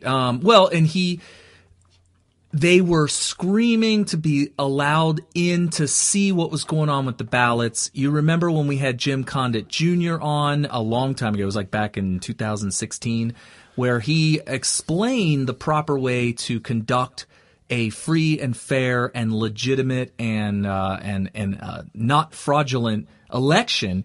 And I had never been walked through the process before, like Jim Condit Jr. did. And I was, and you can actually go to Spreaker.com and search and find our Jim Condit Jr. Interview because it was fascinating. And it's not that complicated, and it's not that hard. It's not that hard work. It's not that labor intensive. And with today's technology, it can even be done remotely as far as poll watching. He actually suggested that a camera that can be accessed by anybody in the U.S. that keeps an eye on the ballots the whole entire time at every single polling place, and the video is recorded so that you could go back and look at the tape to make sure that chain of custody is maintained on these things. Yeah, because we've seen now. We've got poll workers saying that they were told to change the ballots. There were subsequent ballots that weren't filled out yet that they were going to fill out. And people they were missing ballots, missing boxes, whole boxes. And then I got that story. We still don't have our guest on. Then they would find them. They would find the boxes and say, "Oh, well, nobody knew where this was, and we have an idea of where it came from, but it is a big box full of ballots, all ballots of which were cast for the Democrats." Right. And we're going to go ahead and pile this on to the rest of them. Who knows? They knew where they came from, but they're acting like they didn't know where they came from. They're acting like they didn't know why they were lost or why they were left in the trunk of a car at an airport or whatnot. And they're adding to the total. Voter fraud has been a major problem, and we need to revisit every single place. This 38 seconds that is going to blow your mind. I got a call from an Avis rental employee that he had contacted the sheriff's deputies upstairs at the airport, and they weren't interested in reporting this. So he contacted me, and it turns out there are some provisional ballot boxes and other materials from the supervisor of elections left within a Avis rental car. And the rental car was rented to a gentleman by the name of Noah Holloman, who's a Democrat who actually donated to Andrew Gillum, and I believe the sheriffs are coming right now. So they're here right now, and you can see the ballot box inside the building right there. Wow. Hold on, watch. Kerry, look. There it is. There's the ballot. Yeah. There's the ballot box. Saw it. Yeah. The ballot box inside the Avis rental. Inside the Avis rental. That's clearly no chain of custody. And then on top of that, I think it was Laura Loomer was given broken seals from ballot box locks. I had that in the show notes. She posted up pictures of all the seals of the boxes that were broken and thrown out in the backyard of the polling station. Come on, man. Yeah, why is that the case? So we have our second guest on. Would you like to introduce her, Brian? Yes, we have Dr. Jane Ruby on. And like I said before, if you go down into the bottom of the show notes, you'll see the link to her book, A Sea of New Media.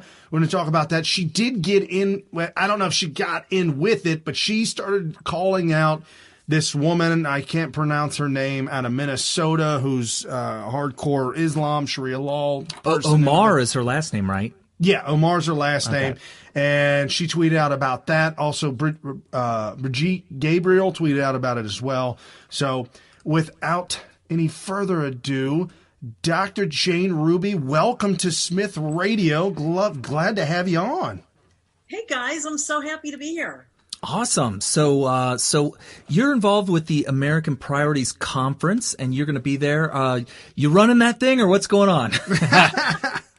Oh, my gosh. Well, it's growing, and it's just exploding, and it's just more than we even imagined. But I really have to give credit to my wonderful friend, a great patriot, Alex Phillips, who really conceived the idea last year when CPAC started to alienate folks and censor folks and, leave a lot of folks out in the movement, even if they didn't have the same opinions.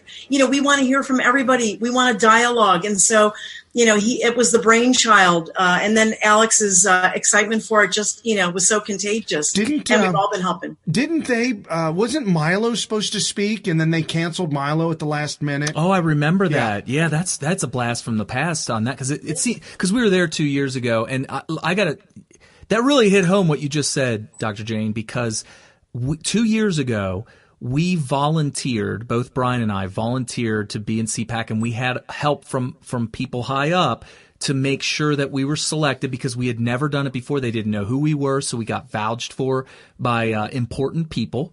And seriously, I mean, they probably would have just blew us off. We're not allowed on anymore. Well, hold on, you're getting ahead of me. Sorry. So Well, anyway. if you guys had a really interesting conversation with I love Brandon Straka. He's amazing, and what he's done is amazing. But you guys touched on the fact that we have different factions within the conservative, Republican, whatever you want to call it. And I think that that's what came out, that CPAC has gotten a little too establishment. Absolutely. And so now it's sealed off and it's just for the mucky muck. And so I think there's room for more, conservative conferences, lots more. Oh, I agree with you 100%. Yeah, we volunteered. They accepted us.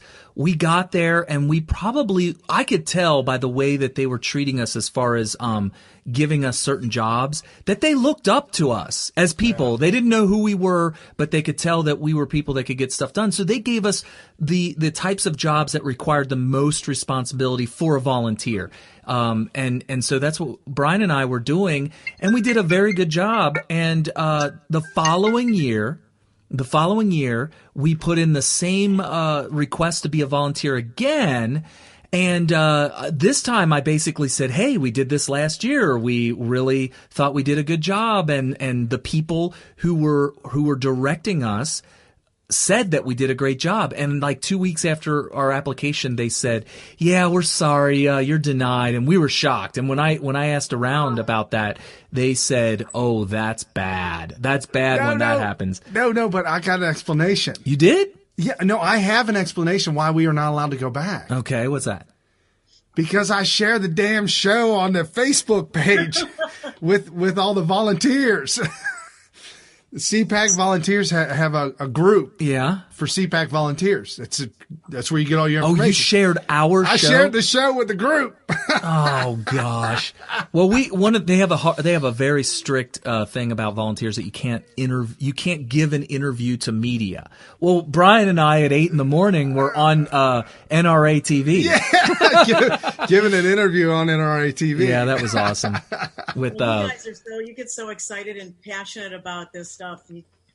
Oopsie. Right. I mean, why not? Do what you got to do. So, okay. So real quick, you're going to be speaking at American Priorities Conference coming up here in 2 weeks. Yep. And we have a couple of fun things happening that I'm really involved in. I think your viewers would love to know about. Yes. First of all, and thank you for plugging the book, A Sea of New Media. It just came out a few months ago. It chronicles how citizens are becoming the media because we can't trust the real media. So I'm going to be moderating a panel, which I'm really excited about in terms of citizen journalism. And actually, I think Laura Loomer is going to be on that with me. Oh, good.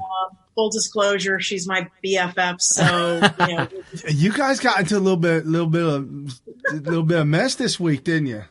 Well, we get into a little bit of mess every now and then. I've got some good stories, but the second thing I want to share with the follower, just before I forget, is that how could I forget? Is that as one of the associate producers of Hoaxed, Mike Cernovich, major producer, the movie, The Media's War on Truth, I'm really proud of what Mike and the directors have done. I'm proud to be a part of it. And each associate producer is entitled to do a screening of the movie in their own geographic area. And so I'm really the only associate producer in the general DC area. So I'm really lucky enough to be doing this. And Mike is going to be with us. He's going to do a Q&A. We're going to have some surprise guests, really big name surprise guests. Well, you're allowed to say that. But it's going to be wonderful and an after party that you will never forget. Oh, so wow. I really encourage everyone to go to Eventbrite and look up Hoaxed, Hoaxed, Hoaxed, the movie. And that's where people can buy the tickets for the film, either the screening alone with the Q&A with Mike or the film plus the after party.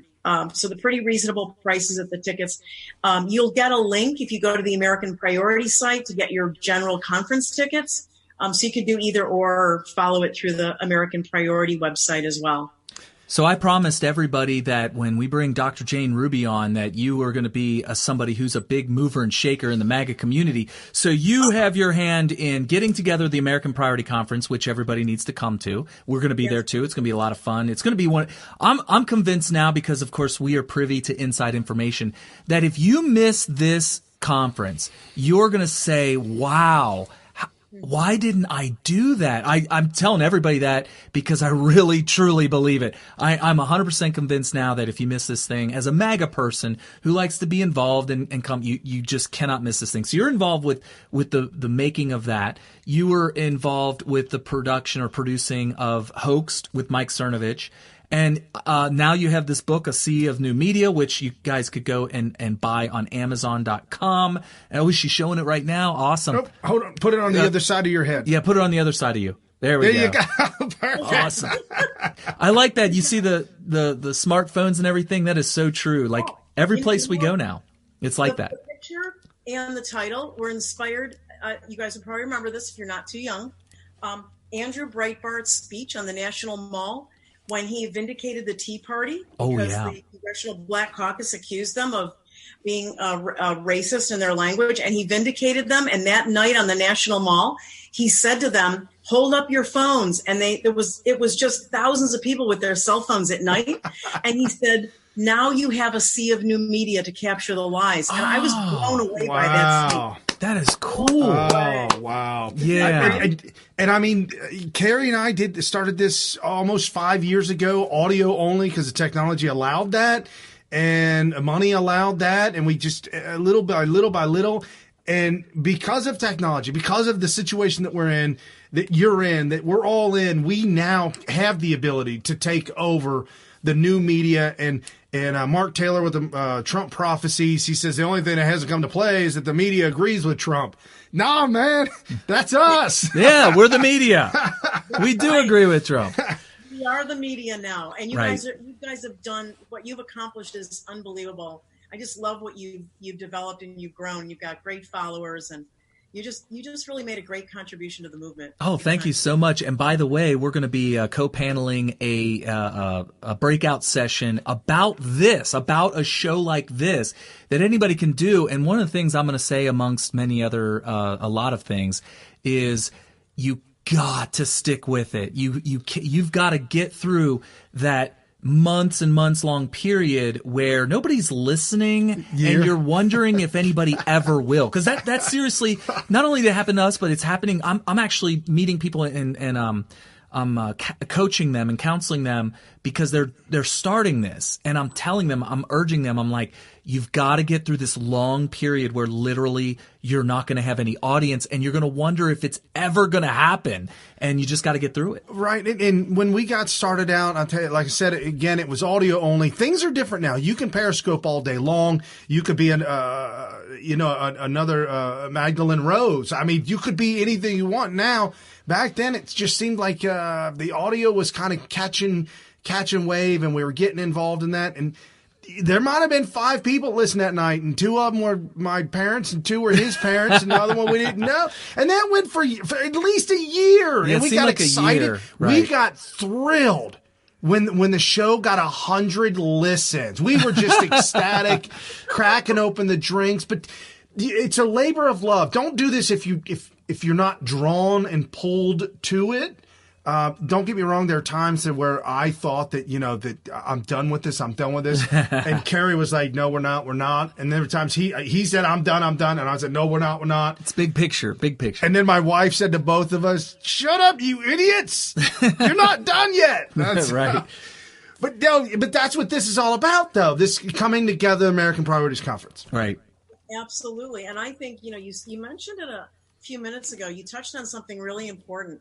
This is the beginning, or sort of the launch of this alternative, new conservative conference. And I think we're going to look back in a few years, 5 years, and even 10, and we're going to say, wow, we never thought it would grow to this. Yep. It can only get better, and it can only grow. And I think the word is going to get out. But I think the first year is going to be really super special because, the conference is making history. Let's face it. You know, it's interesting that you say that when, we went to the Deplore Ball and it was the hottest ticket in town. But when I first bought the ticket, when it was only $30 for the Deplore Ball ticket, I remember thinking, I envisioned this thing as a bunch of ragtag, poorly dressed, dirty, grimy guys clanking beer mugs together like, yeah, we won the White House or whatever. And then, of course, it became the hottest ticket in town. And even today, to this day, when I tell people, oh yeah, I was at the Deplore Ball, they're like, really? Really? You were at the Deplore Ball? You're like, yeah, we were there. And I feel like, we were at the St. Louis Eagle, was it the Eagle Conference? Eagle Conference. And one thing that I noticed about that one is how it felt so big and established and like it was well oiled. Everything was it was almost like a legacy. I had no idea that this thing's been going on for like 50 years. Not only that, but they had no idea us young whippersnappers is going to show up. Yeah, they were like, who are all these young people? Yeah. Having some low energy soy boy Antifa show up. Right. We've never had protesters here before. I thought that was funny. But the point is that we're doing pretty awesome so far in throwing together this thing for the first year. If we keep this thing going every year, you look at something like a St. Louis, which I feel is peanuts compared to what we could do because they're very focused on one specific issue that happens to that a lot of conservatives like. MAGA is a lot more encompassing, and so I think this thing can get very, very big in the future. And so I'm really excited. And anybody listening right now, you don't want to miss the inaugural. You do not want to miss the inaugural. Right. That's right. And there are so many wonderful things coming together. There are going to be workshops. There are going to be, it's not just a bunch of presentations at you. There's going to be a lot of interacting, and I think the networking is going to be off the charts.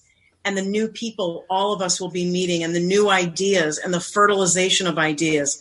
And yes, there will be those headliners and those famous, few famous people and names that folks will recognize, and that's going to be exciting. I mean, even more famous than you guys, Don't come on now.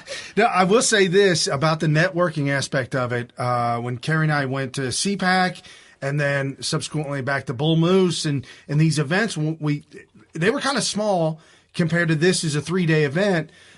There were people that we got connected with that we had never known before. Yeah, even the Eagle Conference. I mean, where did we meet? Where did you meet Katja Lee at? Well, she was on Your Voice America with me. Oh, okay. But we met up with her in D.C., and we met you in St. Louis. And so, all these things just kind of, and you find each other. And it's just one of those things where if it was meant to be, it'll be. You just got to show up. Right. Yeah, just show up. And, a lot of times I went alone, and a lot of folks went alone, and we just connected, and we because we wanted to be there. Yes. We knew something big was happening in the country, that all those years of watching and getting discouraged were coming to a peak, and we knew things were going to be changing for the better. So it's just going to be great. And I think you're right. It's going to explode. It's going to be much bigger, and we're going to outgrow the venue. The venue is going to be beautiful. I don't know if you've talked about that. No, go ahead. Yeah, absolutely. Yeah, please tell us. Oh, the venue is very historic. It's called the Marriott Boardman Park Hotel and Convention Center. I believe that almost every contemporary president in the last 30, 35 years has spoken there. Oh, wow. CPAC got its start there. They've now outgrown it, and they've gone to a huge convention center over in Maryland. Yeah, across the but it's beautiful. It's in a residential neighborhood of D.C. It's quiet. And because of many presidents and many VIPs and dignitaries have spoken there, they actually have a built-in ingress-egress system. So they've got an underground system. Oh, wow.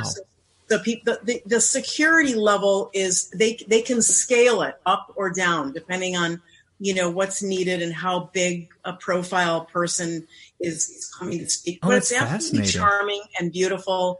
The space is gorgeous. We're going to have lots of little breakout rooms. We'll have lots of receptions, and we're going to and one of the things that's been built into this conference that I think is exciting are things like artists, like conservative artists.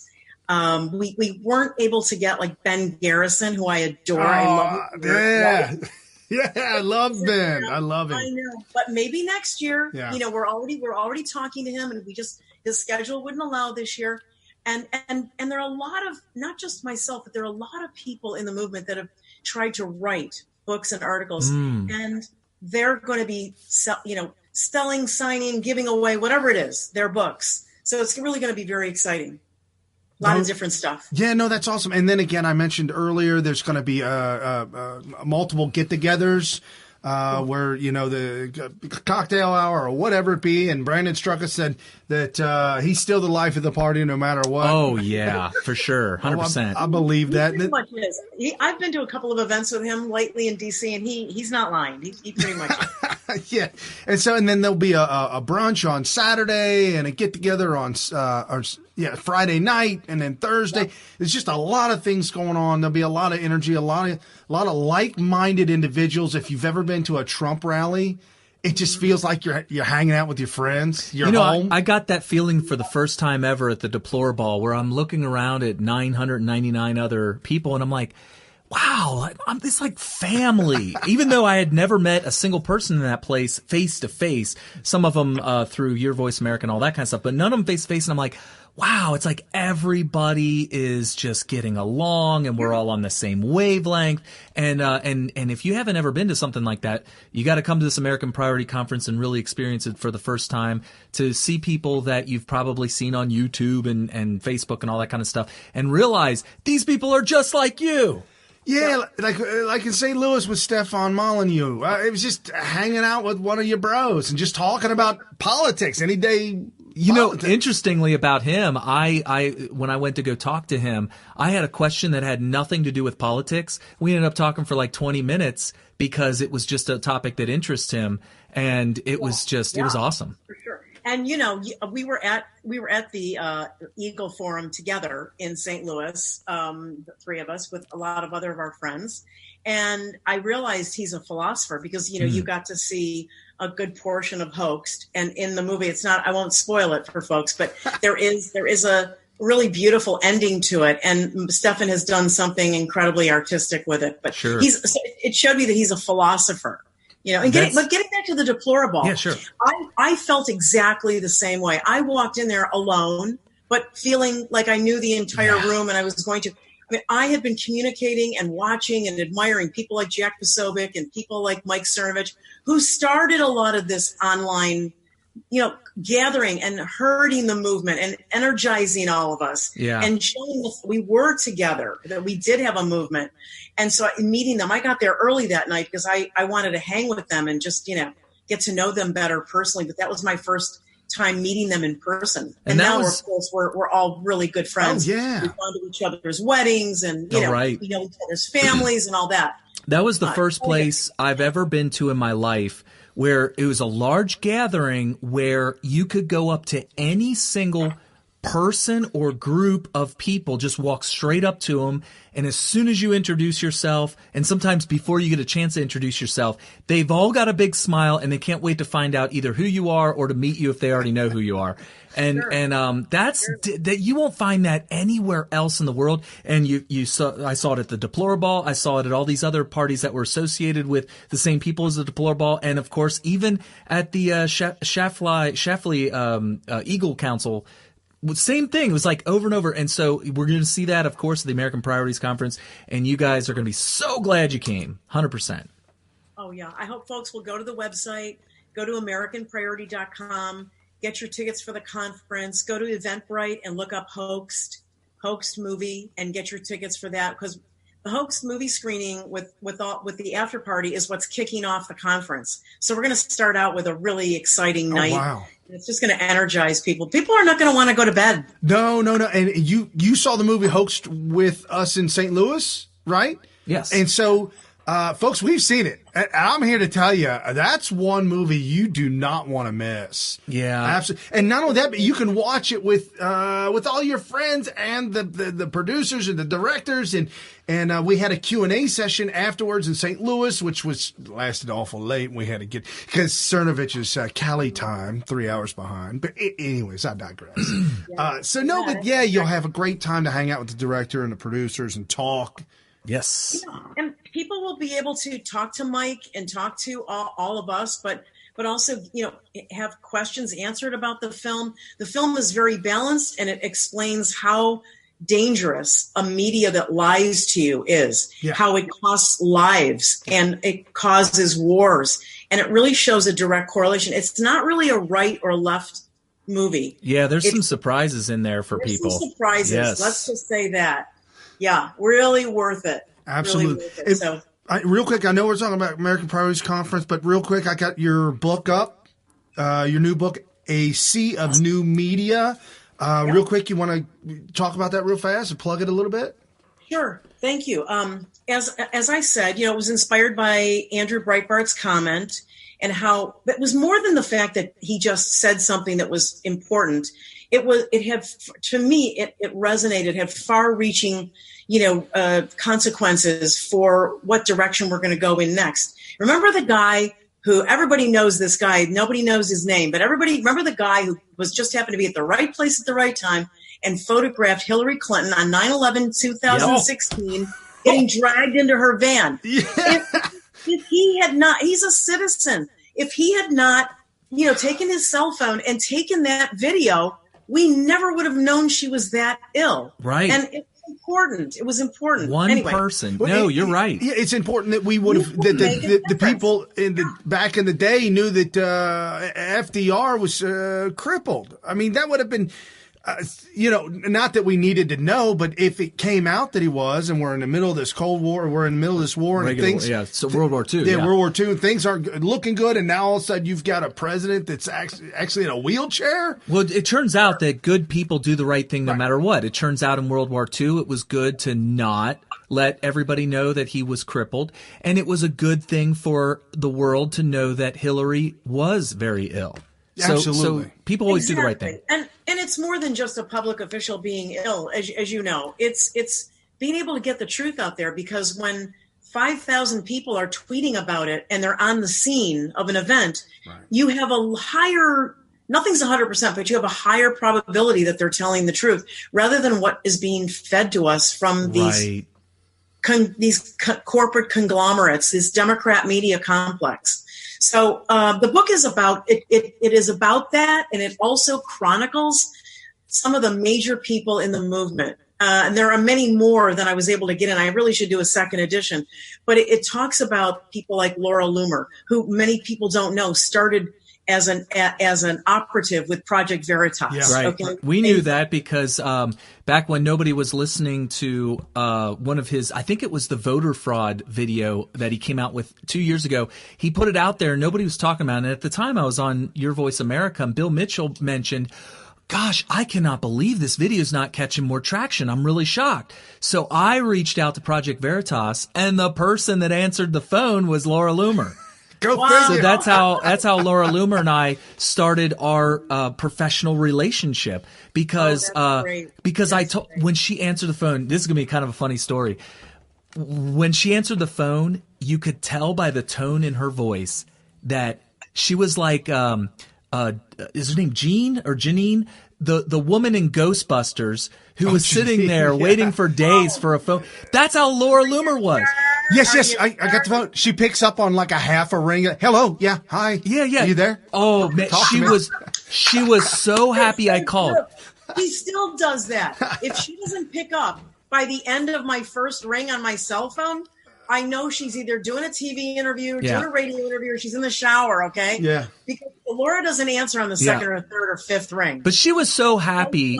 She was so happy that we were interested in having James O'Keefe come on as a guest, because everybody was ignoring him at that moment. And that was what got the ball rolling on people starting to see James O'Keefe's undercover videos again. Because after the Acorn thing, it's like he went on a long hiatus, and then the first video that brought him out of that hiatus was that voter fraud one way back in 2016 that nobody was giving him traction on, and ever since then we've had that relationship. So it's awesome.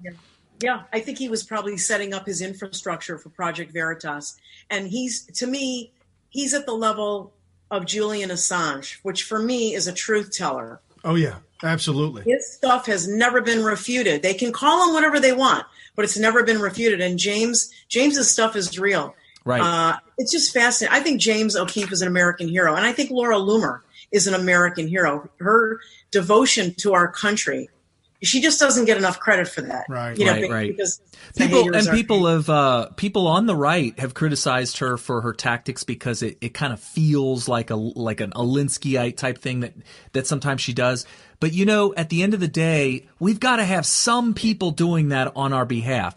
If you don't want everybody doing that, I get it. But some people have to become a pit bull, or else we're just going to get run over. Well, yeah, you got to get in their face. Absolutely, get in their face. And yes. And guys, I've been with her at a couple of Loomerings. Yeah. you were there this week, wasn't it? I've been the photographer. Oh, cool. Several times with Maxine Waters, with Tim Kaine, and I have to tell you, once she gets herself ready, and once she turns on, and she focuses and laser focuses on that target, she's got the history. She's calling them out. It was amazing. Yeah. What she did to Tim Kaine was educational for me. Oh, that's she awesome. Had it all down. Oh, that's cool. So she does her homework, is what you're saying. She does her homework. She has a quintessential guerrilla investigative journalist. Right. She's really fabulous. It's interesting. And there are other people too that just do it in different ways. Yeah, and she was an apprentice to the great James O'Keefe, so I could see where she gets it. So and what's amazing is that you got these blue check marks this week that were tweeting out something about no voter fraud. There's no fraud, and then you got James that comments to him and said, "Oh, no fraud." Here, I'll repost the videos for you. I'm like, right. Hey, come on, man. Yeah, so we have evidence of fraud, but I made the argument earlier this week. I don't know, Jane, if you got a chance to see the scope that I did, but people kept on saying, why do you keep on accusing everybody of voter fraud when you don't have evidence? The burden of proof is on you since you're the one accusing us of voter fraud. And I flipped the script on them by pointing out that the law is set for how you process and handle votes. Once you violate any of those laws, now the burden of proof that those are now untainted, legitimate ballots is on you because you broke the law. So now you have to prove to us that you did not commit voter fraud. We can accuse you of anything at this point. And this breach of the chain of command. I mean, you can't have one chain of possession. Yeah, but chain of possession. Right. The chain of possession, and not chain of command. You're right. Sorry. the chain, and that movement of that chain of possession. If you breach any one section of that, you've invalidated. Yes. What about the video with the pickup truck that was driving up to the big giant moving vans? And, oh, no, these were left behind. They're in my pickup truck. I'm just dumping them off. Don't worry about this. Let me tell you something. The left is so comfortable. Yes. With lean. Yes. They're so comfortable and emboldened with, look, you could say, they got their hand in the cookie jar like this. What? I'm not stealing cookies. Your eyes are lying to you. Do you know, I mean, it's really that bad. That actually comes from them getting away with it for so long. And if you watch Bill Still's video that he put out earlier this week that I talked about earlier in the show, apparently they've been getting away with it for 36 straight years, unchecked by the Republican Party. Wow. Unchecked. It's frightening. It's frightening. And I'll tell you what else is frightening, that some of these socialists actually get within a range that's so close that they can demand a recount. Right. Hello. Really? Almost 49% in certain states are voting yes to a socialist? And I know, it's painful. Right. Magdalene Rose was saying that we lost the youth vote, 32 to 60, 67 to 32. We lost the youth vote. Pretty much 2-1. Right. We were at an adult establishment, drinking adult beverages. And this young kid who was just freshly out of high school, he was 21 and he went to the local, Catholic private all boys school. And he made the comment to me that, capitalism and communism, there's a lot of similarities. What? I said, I can't even entertain this anymore. I've got to walk away from you, man. He needs an education. Some people still think the word progressive means to just move things ahead in a good way. Oh. It's really scary. But you know what? We have to take some onus for that. I'm not sure that as conservatives and sort of Republicans that we're really doing a good enough job to educate the youth. And, you're right. I've always said the establishment GOP is no different than the Democrats. We've got a lot of work to do in our party and weeding out all of that. And I heard you guys talking about that with Brandon in the last segment about we've got a tricky situation in the Republican Party. We've got snakes in our grass. Well, did you guys see the Michelle Obama interview about her new book coming out? I did hear a little bit about it. It was George Bush's daughter who interviewed her. Yeah.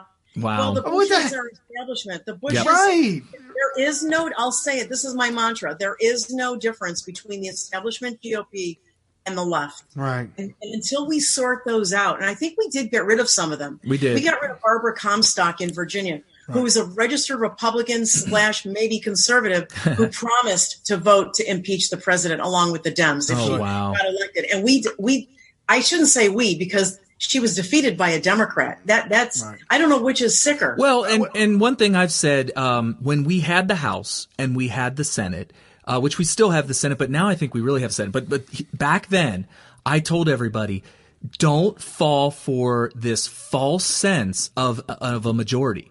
It's not about Republican versus Democrat. It's about we the people versus the establishment. And we are outnumbered right now when it comes to representation. Now, if you look at the whole country, we probably outnumber them 66% to 33%. I really truly believe that. But as far as representation with the Republicans and Democrats, you got establishment on one side, you got establishment on the other, and very few people like your Jim Jordans and your Donald Trumps and all that are actually representing the people. And so don't be fooled into thinking that we have some sort of a majority. These people that have resigned because they didn't think they can win we didn't lose anything. Right. We didn't lose anything. We needed to weed them out. Right. We needed to weed them out. And if nobody believes you, all they have to do is look at the 8 years of Obama's presidency. He got everything he wanted with a Republican majority in both. Oh my gosh! Yeah, are you kidding me? Yeah, Paul Ryan signed the 4.2 trillion? Was it $4.2 trillion for his budget for a 9-month budget? Paul Ryan, I'm on the ground here in D.C. Paul Ryan, after Obama was out of office, was up in Adams Morgan meeting with Obama at his new house with the big wall. Oh God! Wait, I shouldn't be surprised. Come on, we've been telling you guys stories. So this week I ran into my dad. He lives kind of far away, so I normally don't run into him throughout the week. But I ran into him, and he made a comment about he was listening to Rush this week, and Rush was saying something about McCain. And McCain's people, establishment, are falling out and have walked away, have resigned. And my dad was it seemed like he was like, you know what, we're losing them. And I told him, I said, those are the ones we want to lose. Right. Let them go. Let the Flakes go. Let the McCains. Well, McCain kind of went on his own. You get it. But let them go. Yeah. I love that about you guys. You get it. Awesome. Well, Jane, I absolutely love this time that we have you on. This is the second time we've had you on, right? Second or first? I can't remember. I think I might have done a little radio with you guys like a year ago or something. Yeah, because we were radio about a year ago. Much more. It's a lot of fun. It's a lot of fun. So, American Priorities Conference, folks, AmericanPriority.com. Sign up, be there, be square. Leave the show audio on so you can still hear the show. But go to the website and sign up right now. I'm going to be honest with you. If you're going to go and get your tickets right now, you can come back. It's okay. Go get your tickets. Go get your tickets. You guys are sacrificing for the movement. I love they'll be back. They'll be back. They always come back. Hey guys, thanks for having me. I love your show, and I appreciate all the time tonight. It was great to talk to you. All right. Excellent. Dr. Jane Ruby, thank you so much. Have a great night. You too. All right. Wow, that is so great. Cool. I'm so fired up about this. But it's coming down to the wire. So we're going to get everything set up and make it a beautiful conference. I'm telling you right now, this is not just hype. We are in the inner workings, in the inner circle of the people who are actually putting this event on. Technically, we are a part of the people. We're the people putting it on. We're the people putting it on. So media folks out there, you got to come through us. Yeah, we're the gatekeeper. We are actually the press directors, if you want to get specific. We're the press directors of the American Priority Conference. So if anybody needs press passes, you got to come and apply through us. And I'll tell you, being in the inner workings of this thing, I would not be overstating it when I say that this is going to be an event for the ages, and from here going forward, this is going to be the new MAGA thing. Yeah. This is it right here. Yep. So as far as learning stuff and breakout sessions and meeting the people who are the movers and shakers, and this is it. Yep, without a doubt. So real quick, we're in the last hour, and I've got a lot of videos, a lot of stuff to get to. Lightning round. Pretty much. Yeah, all right. So the video we were talking about with James O'Keefe, this is a 2-minute clip, and this is about voter fraud and what was going on. Here's James O'Keefe's undercover stuff. Right. A strange man arrives in North Carolina at Mr. Romero's poll address and is offered his ballot to vote, despite the fact he said he had a Colombian passport. William de Jesus Romero. Is Romero your last name? The name? William de Jesus Romero. Okay. Put an X. Put an X in this box. I get passport. We don't need the passport, sir. All we need to do is to have you verify that you are who you say you are. We do not require an ID. We just require that you state your name and address. I get passports? No, we don't need it. We don't need it. Passport Colombiano en el coche. Sign your name right there, and you may vote. This is criminal. Why does he have on his arm? You can't sign. I feel better with. Oh, he's got a cast on. He's in character. He's in character. Who is that, James? Might be. I don't know. It's in character. Whoever it is in character. Feel better with passport. I feel better with passport. If you want to get the passport, you may do that, but we do not need it. We simply need for you to make an X in this box, just like this. She's showing him what to do. She's showing him to make the letter X in the box so he can vote. She's motioning how to make an X. Colombiano. Zbigniew Gorzkowski is also registered to vote in North Carolina. Here is a copy of his voter registration form. But we sent in another strange man who was also offered Mr. Gorzkowski's ballot to vote. Zbigniew Gorzkowski? With a D? G. Gorzkowski. That's all right. If you can sign it, it'll be okay. Okay. I don't have my passport on me. That's all right. I don't need it. I can still vote. Sign. Okay. I would just feel more comfortable if I had passports. Okay. I'd go get my passport. Yeah, just do make something. an X? Yeah, just do something. That's all you need to do? Yeah. Yeah. I'm going to get my ID. No, I don't need your, I can't take your ID. Really? No, come here. You can help me? Yeah. Here. You can just draw it for me? Here, put your hand on mine.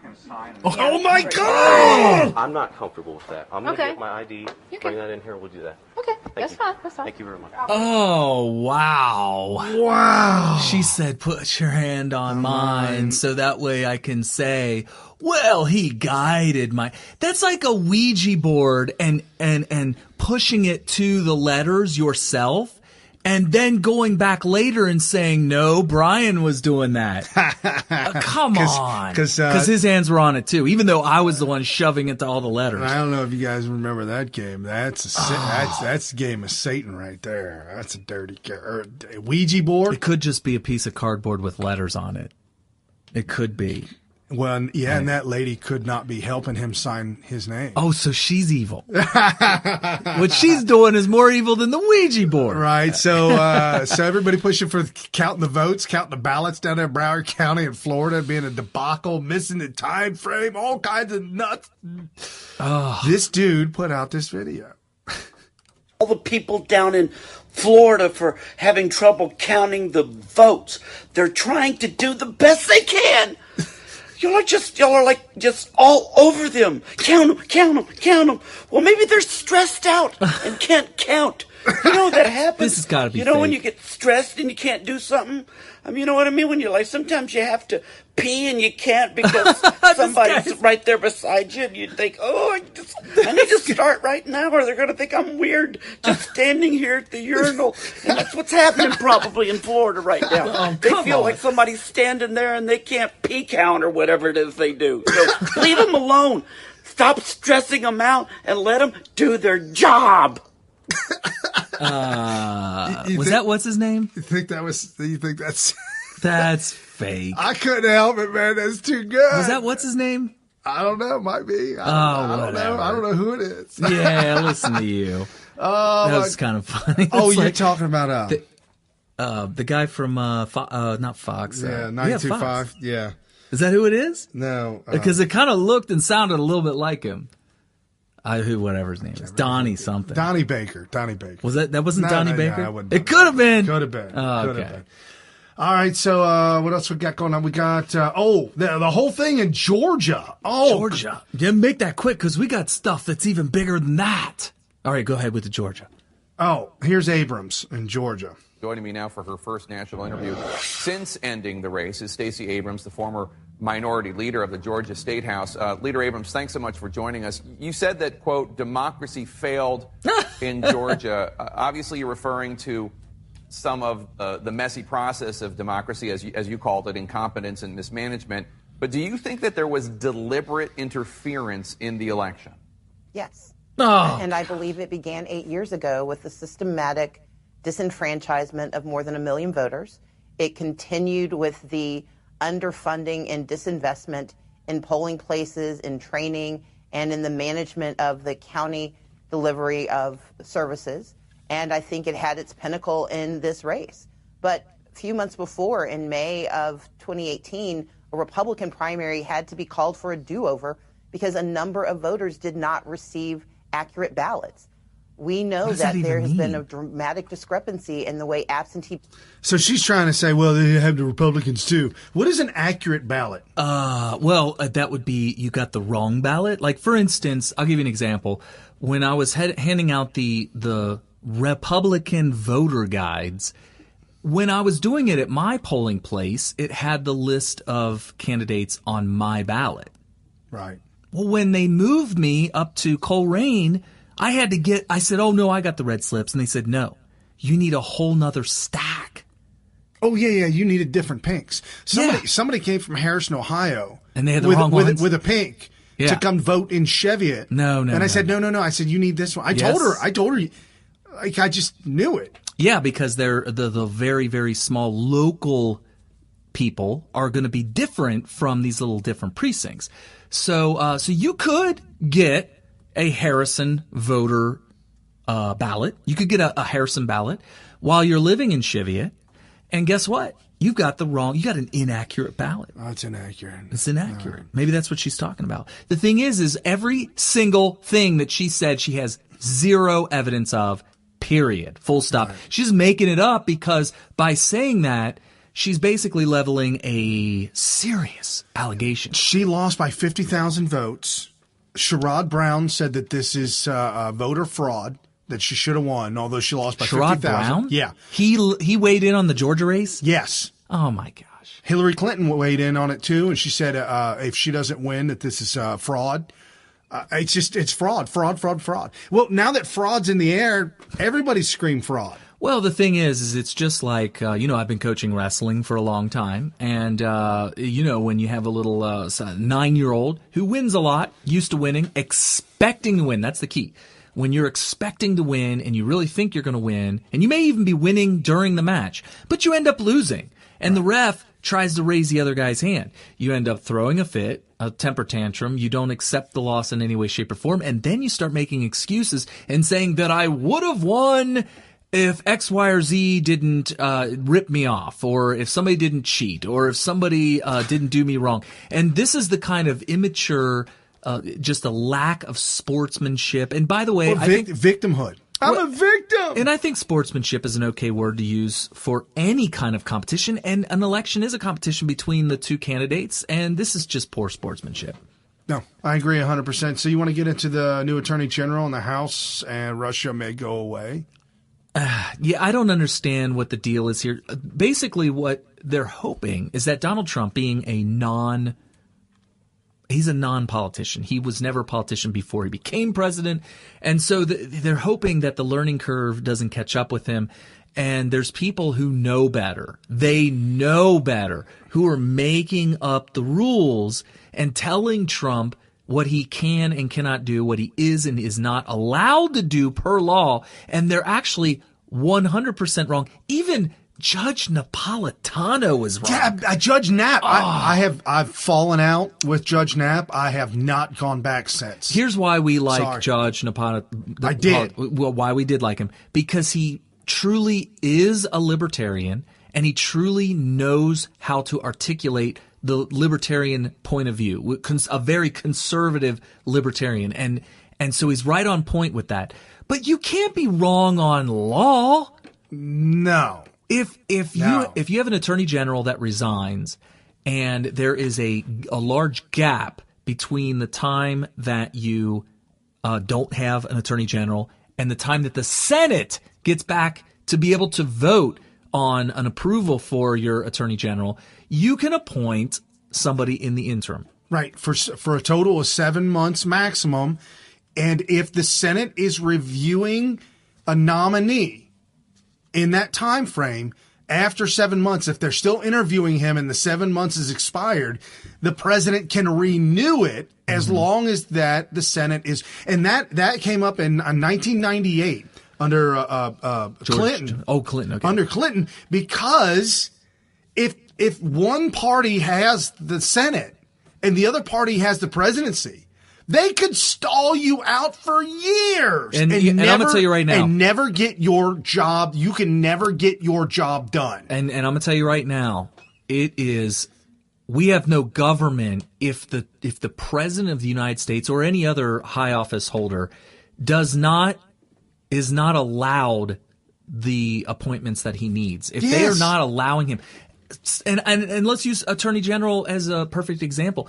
You should not. No president should be denied his Attorney General. I think it's been a huge, almost a constitutional crisis that Sessions has turned out to be a Democrat plant whose job it was to stall. Don't do anything and come up with excuses. No matter what you do, don't do anything in benefit or that would be considered as labor for the president in any way, shape, or form.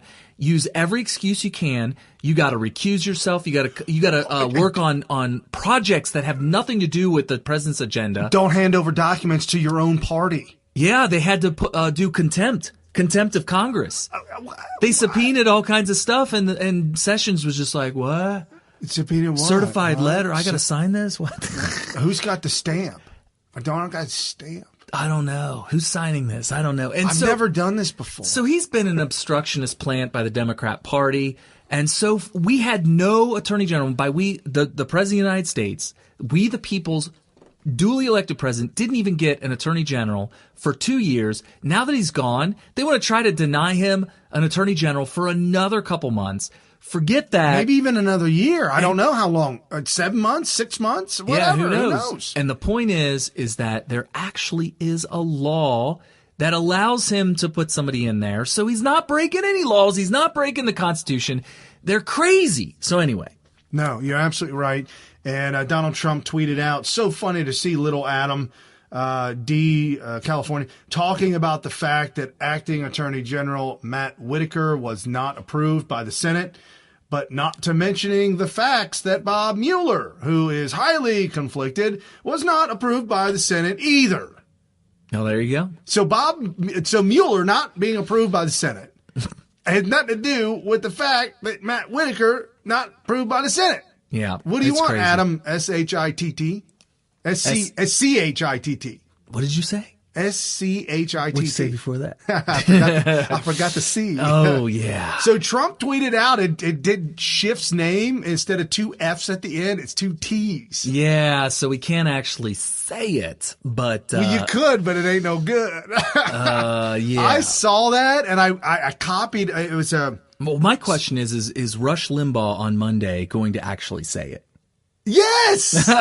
So tune in. Of course he will. Tune in to Rush Limbaugh on Monday. Of course he will. So the Huffington Post, which we know is just a compost. It's just nothing awful.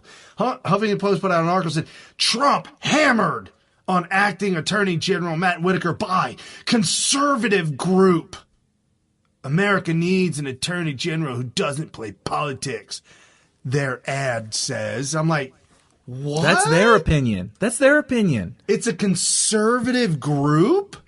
that's blasting Trump? Well, we've seen that before, but I'm not going to take anybody's word for it. So, I have to know myself. So here's the 30-second clip, the 30-second ad, and I got to looking into it. This is Matthew Whitaker. He's a political ally of President Trump and now oversees the Department of Justice and Mueller investigation. What does he think about the Mueller investigation? The appointment of Bob Mueller I don't think was necessary or appropriate. What I see is a president that is starting to figure out, if I want to, I can terminate you. Legally, there is certainly a way for that to happen. We need an attorney general who doesn't play politics.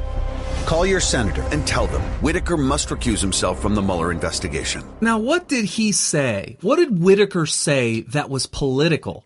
He was voicing his legal opinion on the matter, that just because you don't agree with it doesn't mean he's playing politics. We need an attorney. What do you think attorneys do? Attorneys defend their client. And that's all he was doing. He was giving out either facts or opinions based on the situation at hand.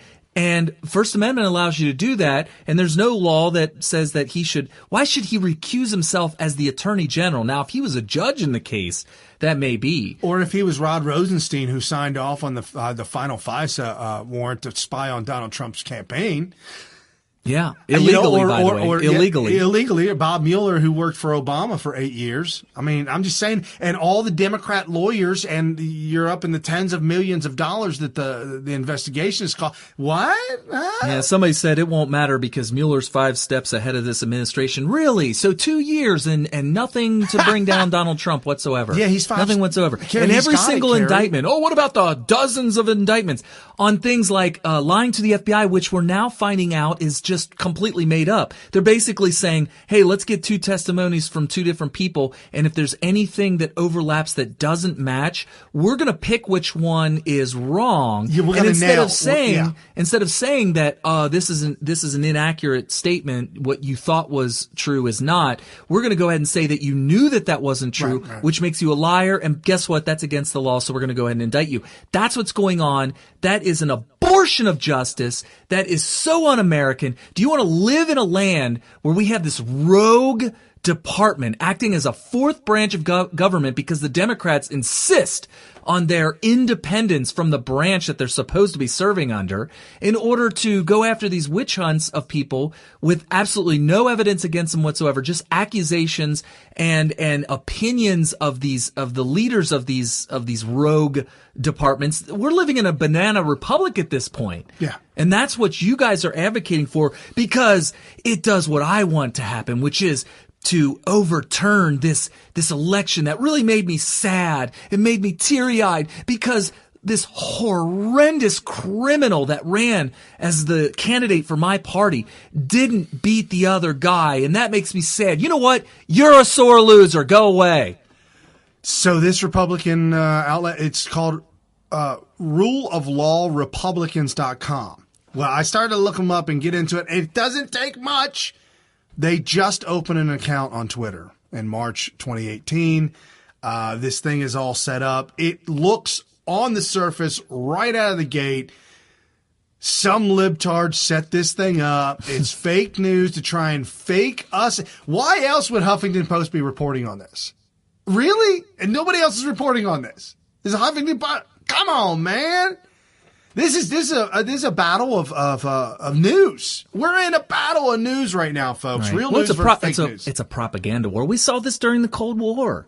Right. If you've been paying attention to the Cold War, which I know a lot of people watching may not have even been born yet when the Cold War ended, but it was largely what made it a Cold War as opposed to a hot war was that we were not fighting directly. We were doing proxy wars, which obviously a lot of people were. It was real war, but it was proxy war. But mainly there was a lot of propaganda war going on. You know, a lot of people credit the defeat of the Soviet Union by dropping or by sneaking Hollywood movies in there so that they became indoctrinated into the Western culture. They said, "Hey, no, look at what we got going on." Yeah, they knew our music. They were sneaking and sharing with each other movies and music and stuff like that from the West, mainly America, and they were really getting fired up about being able to have the kind of freedom that we have, and it ended up causing people to want to jump the wall in Berlin, and all this stuff, and try to escape communism. And it led to the fall of the Berlin Wall, which led to the dissolving, the liquidation of the country of Soviet Union. Pantyhose. Pantyhose? Pantyhose. What about pantyhose? Women. What about them? Didn't have it in communist Russia. And they wanted it. And then they found out pantyhose, and they're like, what? What? I can look like a lady, a beautiful lady. Oh, wow. You mean this will hide the 6 month no shave because I ain't got no razors? Nice. Yeah, no, pantyhose, folks. All the creature comforts of life in the Western world. Just hand that over to anybody in some kind of socialist, communist dystopia, and you'll get them quickly to change their mind. And that's the thing that Magdalene Rhodes was talking about. We lost the youth vote, 67-32. We got some work to do. An uphill battle. Check this out. This is the Russian investigation scoreboard.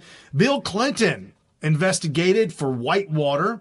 That investigation lasted 9 years. A 6-year investigation. There were 9 indictments and 0 convictions. Okay. Hillary Clinton in Benghazi lasted 4 years. Thank you, Trey Gowdy. 0 indictments. Thank you, Trey Gowdy. And 0 convictions. Thank you, Trey Gowdy. Oh, that's just a travesty right there. Because the reason Benghazi turned into a bloodbath, a debacle, a complete failure in every way, shape, and form was for one reason. Because every decision made at every point of the way was made to figure out, they were trying to figure out what decisions do we need to make in order to protect Obama's chances of winning re-election. That's literally why all the decisions were made, which is why so many people died needlessly. So many people were abandoned. American people in a foreign land, but on American soil, because the consulate is considered American soil. The footprint of the consulate, American soil, died because they were being intentionally ignored and intentionally left alone, let die after hours and hours and hours of fighting against a terrorist attack, because by going to go save them would potentially threaten Obama's reelection. So yeah, no, absolutely. And this week, some more information has come out. And what the story that's being told right now is that Obama and Hillary Clinton both. McCain's name wasn't brought up, but I'm throwing McCain's name out there because there are pictures of McCain with the Taliban taking selfies with the Taliban and these jihadist groups.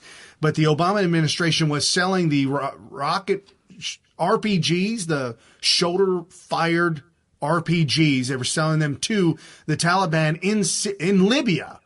And the reason why they were doing that in Libya is because they wanted to overthrow Muammar Gaddafi, because the Clintons and the Obamas cut deals with mineral rights, if you will, with the warlords that were going to take over. They promised the warlords, yep, once you overthrow Muammar, you can take over. Just cut us the deal so that we could mine and we can oil, whatever the money would be. And so that went bad fast. And the reason why that went bad fast is because these terrorist regimes, one of them launched an RPG at an American helicopter, but he did not arm the rocket. He apparently didn't understand and didn't know how to do it.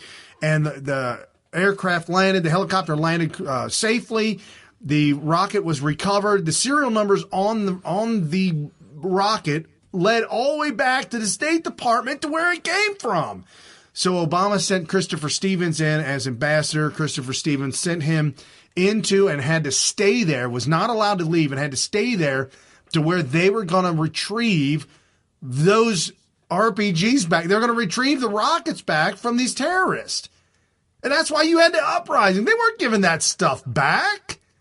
There's no way they were going to give it back. So then that's where you had that come to play. And then you had the stand-down order, multiple stand-down orders that could only come from Hillary Clinton and Barack Obama. Nobody else could have given stand-down orders. Just wouldn't have happened. You were talking about blood on their hands. Bill Stills called it treason. It's treason. I if we're disagreed with that. Yeah, you have to I be at disagree war. with that. Yeah. I mean, just on legal grounds, it's not treason. It's very un-American or whatnot. But yeah. Sedition. Sure. Yeah. Okay. So with that you being have said, to aid. You have to aid and abet an enemy. And what are we identifying an enemy? I mean, you have to be able to identify an enemy. Right. And we weren't at war with that individual. Or you have to literally go to war with America to be considered treasonous. If you go to war against America, or if you aid the enemy. Okay, well, if we find out later on that Barack Obama actually helped and aided Saddam Hussein, say he didn't die, and we were aiding Saddam Hussein at the same time being at war with him. Well, forget about that. Somebody this week, I mean, I asked about it, I don't know, said that there's all these terrorist training camps on American soil in the continental United States. I keep hearing it, but I don't know. Yeah, all over the United States, not just kind of dotting the border, but all over, like spread evenly all the way across the United States. Terrorist training camps with Islamic extremist terrorist camps. And so I threw out there, I said, where is this going? What are we talking about here? So I threw out there, I said, well, let me ask you this.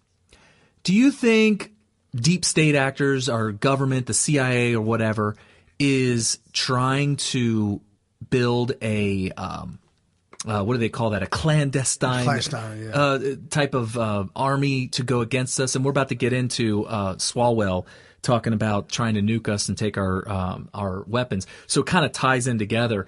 And people answered me, and these are people that believe the less believable stuff. I'm not saying it's not true, but it's shockingly unbelievable.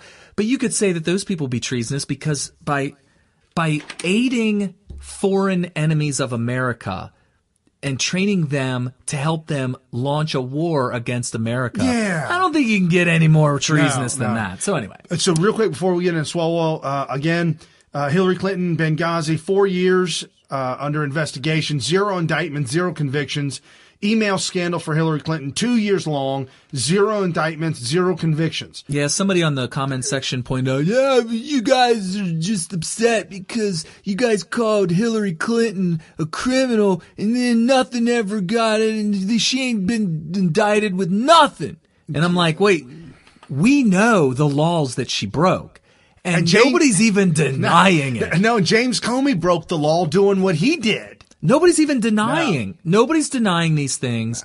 And so the idea that, well, because they didn't get indicted and they haven't been charged and they're not even in court, that somehow that means that they are not obviously criminals. Because like with the accusations against Trump, there's no evidence. Nobody's agreeing to any of this. So we've got the Russia collusion. After 1 year, there were 19 indictments, 5 guilty pleas, and 4 convictions. Which we all know. If you go through the details of all those, you find out that it's all a bunch of legalese BS. And the convictions had absolutely nothing to do with Russia, nothing to do with Donald Trump. And some of them had nothing to do with the actual charges, like the lying. Turns out that the people that they were accused of lying to said, no, they didn't lie to us. Literally. Right. Literally. Right. It's like if Brian's mad at me for lying to his wife, and his wife says, well, wait a minute, Brian. He didn't lie to me. No! He lied. It's like, what are we talking about here? That's exactly what happened. That's actually what happened. Now, in the case of Hillary Clinton, we know what she did. Right. We know that what she did was illegal, and nobody's even denying it. Instead, they're like, yeah, well, that's not important. And what are we even going after somebody? She lost the election. Leave her alone. Well, check this out. Judicial Watch with Tom Fitton just won a huge deal here. A federal judge ordered Secretary of State Hillary Clinton to answer questions she has avoided for years about her private email server to conduct official U.S. diplomatic business. These questions were all put to her by Judicial Watch, so she's actually got to show back up in court again. This is going to be interesting. Well, she needs to go to jail for at least, I would say so, 6 months. And then breaking, Ryan Savadra, Senate Majority Leader Mitch McConnell. Folks, I don't know what's going on with Mitch McConnell and Lindsey Graham. I'm not welcoming them to the conservative wing of the Republican Party. They're not. They're acting like it. They won't be at the conference, I promise. Yeah, they will not come to the American Priority Conference because I don't think we would have invited them. No. Lindsey Graham is acting like Mr. Conservative all of a sudden, like he suddenly wants to be in the Freedom Caucus or something ever since his BFF McCain passed away. Right. And so now don't trust him. Mitch McConnell blocks Senator Jeff Flake's demand.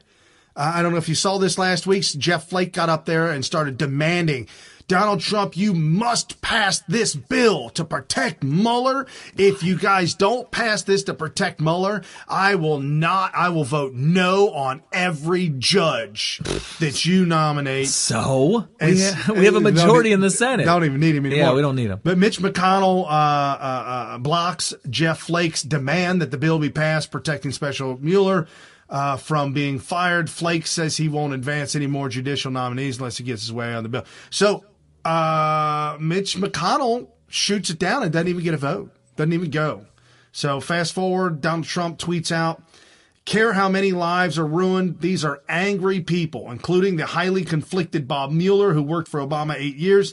They won't even look at all the bad acts and crimes on the other side.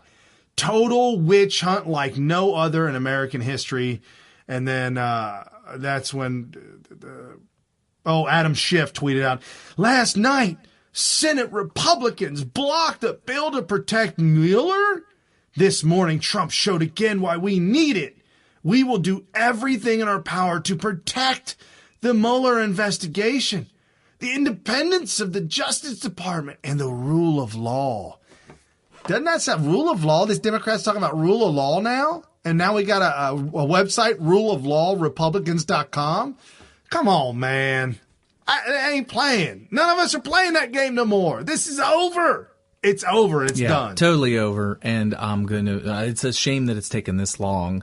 And I don't know. These things, these special counsels are just, they're almost, it's almost to the point where it's like, when it's over, we're all going to collectively say, you know what, let's just not do that anymore. Dude, let's not do that anymore. And then real quick, the last thing, Kevin McCarthy to take top position in the minority for Republicans. We wanted Jim Jordan. We wanted other people. Well, we wanted him to be the Speaker of the House, which you have to be, your party has to be in the majority for. Right. So we can't have that, and the Democrats will have that.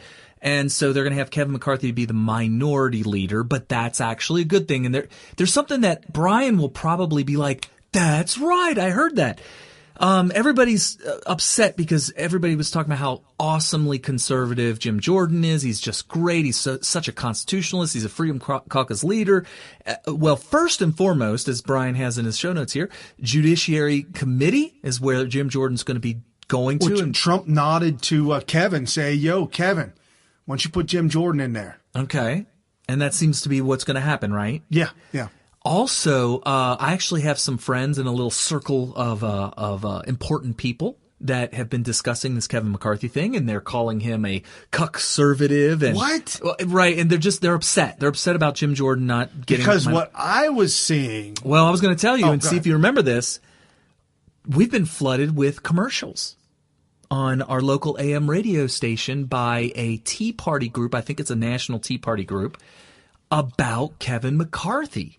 They're welcoming him, and they're saying he's going to be great for us Tea Party conservatives. This is the commercial, because he is currently, as we speak, pushing through his own bill that he co-wrote with some other people, where he's going to fund Donald Trump's wall, and all kinds of other stuff. So I'm sitting here thinking, why are we upset and complaining about Kevin McCarthy being in this position if this is the kind of policy he's going to be pushing? He's going to be funding the wall and doing all these other things. And this is all in a commercial that's paid for by a Tea Party group that's playing here locally in Cincinnati. And I'm like, all right, well, let's go with Kevin McCarthy. And this by the New York Times, where they said Trump has nudged Kevin McCarthy to make Jim Jordan the top Republican in the Judiciary Committee, which would put Trump's fiercest loyalty in position to defend him against investigations and impeachment.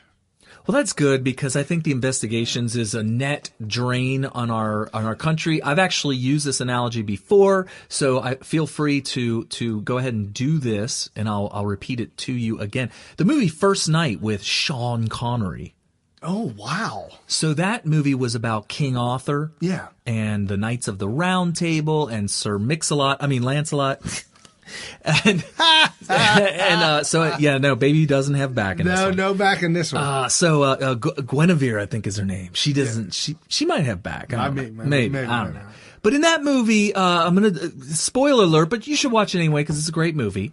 If you've ever known that story, the King Arthur, the Knights of the Round Table, it's fiction, but it could have happened. So there's this big infighting between the Knights of the Round Table, King Arthur, and especially Lancelot, who's going after the Queen romantically. Right. And it turns into a big debacle. Meanwhile, they have these arch enemies out there that are always trying to storm Camelot. They're these barbarians, and Camelot is this perfect utopia.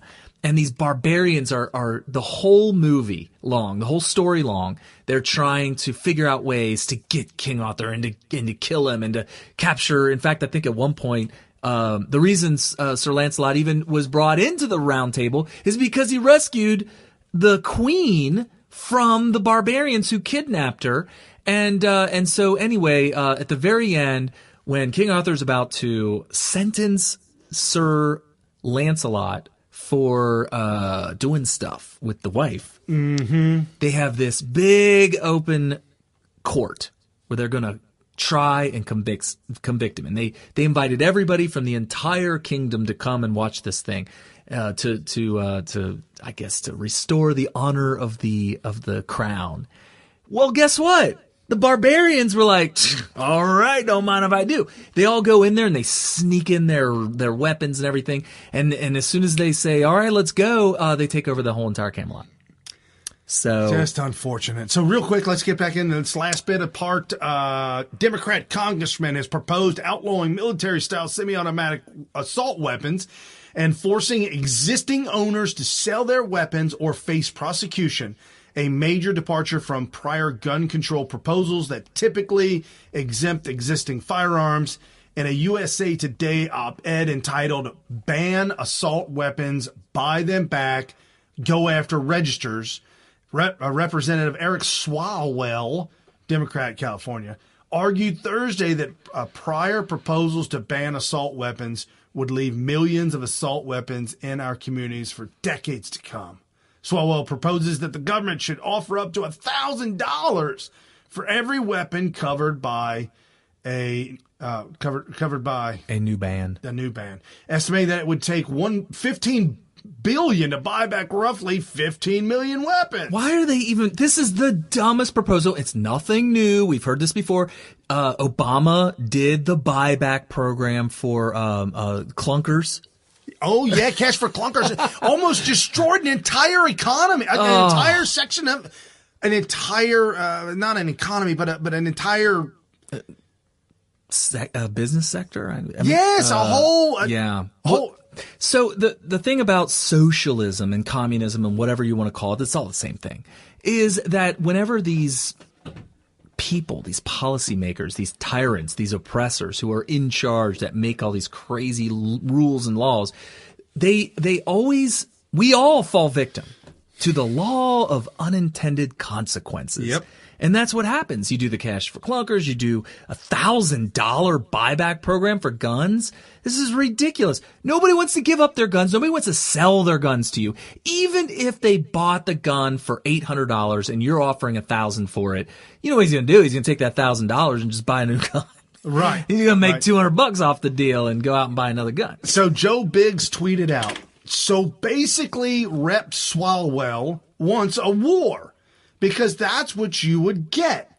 You're out of your bleep mind if you think I'll give up my rights and give the government all the power. Right. And what he's basically saying, he's summarizing a philosophy here, and that is that as long as we have guns, we have a check on the government's power, is what he's saying. And that's true. That is what the founders were thinking. By the way, Tim Pool, I love him to death. I watch all of his videos. I have subscribed, notifications, all this. I watch every one of his videos. And I really like his centrist position on everything. He tries his hardest to not say bias. He flat out said in his video that the founders did not write the Second Amendment to defend or protect us against our own government. It was to form it was to form militias quickly in order to defend us from foreign governments. And I just got to tell you, if you're a fan of Tim Pool and you watch this, and you would agree with me on that he's right or mostly right about most of the stuff that he posts, he is so historically wrong about that. 100%. It was in the context, like even if you don't know the context of our founding, that we went to Revolutionary War. It was basically a civil war. People never think about this. The Revolutionary War was a civil war between British colonists and the British government, the mainland, the motherland of Great Britain. It was a civil war that ended up with two different countries. So people don't look back at it as a civil war because it did found a new country. But if you didn't know any of that, you could read and look at the Federalist Papers and whatever, and just read the Second Amendment, and it actually says to you, in order to maintain a free state, which is basically saying that in order to maintain our freedom, well, what stops our freedom? Is it foreign governments that stops our freedom? It's the domestic government. Domestic. They're the ones that are the threat to our liberties and freedom. So in order to maintain that freedom, the right to keep and bear arms shall not be infringed. And then if you take into context the fact that they came up with this amendment because their own personal government was trying to disarm them and come and take their weapons away. And so they wrote this in the context of that being done to them. Yes, the Second Amendment was designed specifically as a check to our own government. Right, and they wrote the First Amendment because that was being violated. That was their God-given rights that they had was being absolutely violated by the king, and the Second Amendment to protect the first. So Joe Biggs was summarizing that entire thing in this one tweet, and I added that context in case you didn't know where he was coming from on that, and then the response from Representative Eric Swalwell of California. And it would be short war, my friend. The government has nukes. Too many of them, but they're legit. I'm sure if we talked, we could find common ground to protect our families and communities. Okay, so this is interesting. That caused Twitter to melt down. I mean, it was a full, because rightfully so, people took that as a threat to us being nuked by our government in order to disarm us. Right. Even Breitbart News showed a picture of a nuclear a mushroom cloud with Swalwell's face in it. Oh, my God. Ben Garrison instantly drew a picture. Did you see it? No, I didn't. Okay, I'll describe it really quick. It's a picture of Swalwell. I hope you find it. Do Ben Garrison nuke. Maybe that should be in there. Just do nuke, yeah. Okay. There it is, the very first one. Yep. Oh yeah, I did see that one. Okay, see if you can enlarge it and show everybody. I don't know how big you can make it. I can make it as big as the screen. Oh, cool. I know in the past you had trouble with that, but we need to show you guys for sure. Because it's a picture is worth 1,000 words. So instead of describing it to you, we could just show it to you while we talk about it. There we go. We're almost there. All right, let's show them real quick. So in this giant nuclear transport is Swalwell screaming, "Drop your weapons or else." He calls the nuke a legit nuke because it's legit, too legit and to quit. Unfortunately for Rambo Biggs, aka Joe Biggs, it doesn't have his name. It just says the Second Amendment, which I think is more appropriate instead of personalizing it. If he wants to Photoshop that and put his own name there, I would not fault him for that because he is certainly the catalyst for this. But so the interpretation of Swalwell's tweet was that he's threatening the Second Amendment or our right to bear arms or just our possession of arms in general. He wants to disarm us, and if it resulted in a war, he basically was like, "Yeah, we're going to nuke you." Is basically we got plenty of them. Now Scott Adams, which I noticed you didn't put him in your notes, so I'll go ahead. I did. Oh, did you? Oh, yeah. You got Scott Adams in there? You know I did. Okay. Because he had several videos chastising right-wingers about their response to this. And Scott Adams replied back to Swalwell and said, "I don't recommend he's talking to everybody. He was talking to everybody. Okay. His followers. Okay. I don't recommend interpreting the nuke part of the tweet as anything but colorful hyperbole that got your attention. And I hate that I have to explain that to so many people. Well, I wasn't the only one to respond kind of negatively to Scott Adams here. Apparently he got flooded. So he should have. Right, he came out with a video calling it Swalwell derangement syndrome because he was just laser focused on the fact that we were taking it as a literal threat. But actually, you don't even have the one that you responded to. The most important one that I responded to. I'll find it real quick because I think that one was really important. But let me find it real quick here. Scott Adams says. So even Jack Posobiec even retweeted out. Jack Posobiec said, to be clear, Representative Swalwell doesn't want U.S. troops on the border protecting Americans, but does want to use the military force to confiscate firearms from law-abiding Americans. That's a good one. Let that sink in. Let that sink in. Just come on, man. I don't know if you're going to find it. Wow. It's taking me way longer than I thought. Well, American Priorities Conference, folks.com, AmericanPriorities.com. Jump over there, grab your stuff, grab your tickets. All right, well, let me, I'll find it. Look at all the folks that are going to be speaking in 2 weeks. 2 weeks. We got one more show. Next week's show is going to be huge, just as big as this show, if not bigger. Big names, hold your breath. Big names will be coming on the show to talk about American Priorities Conference. Got to get the word out, folks. If you want to save this country, if you want to save the values of this country, this is what we got to do. So I finally found it. So I responded to that tweet by saying, love you, Scott, but you're missing the big picture here. It's a non-serious threat used by a megalomaniac to gently remind us that if he wanted to, he could forcefully remove all guns. It also implies that our right to bear arms is a benefit granted to us by those who can nuke us.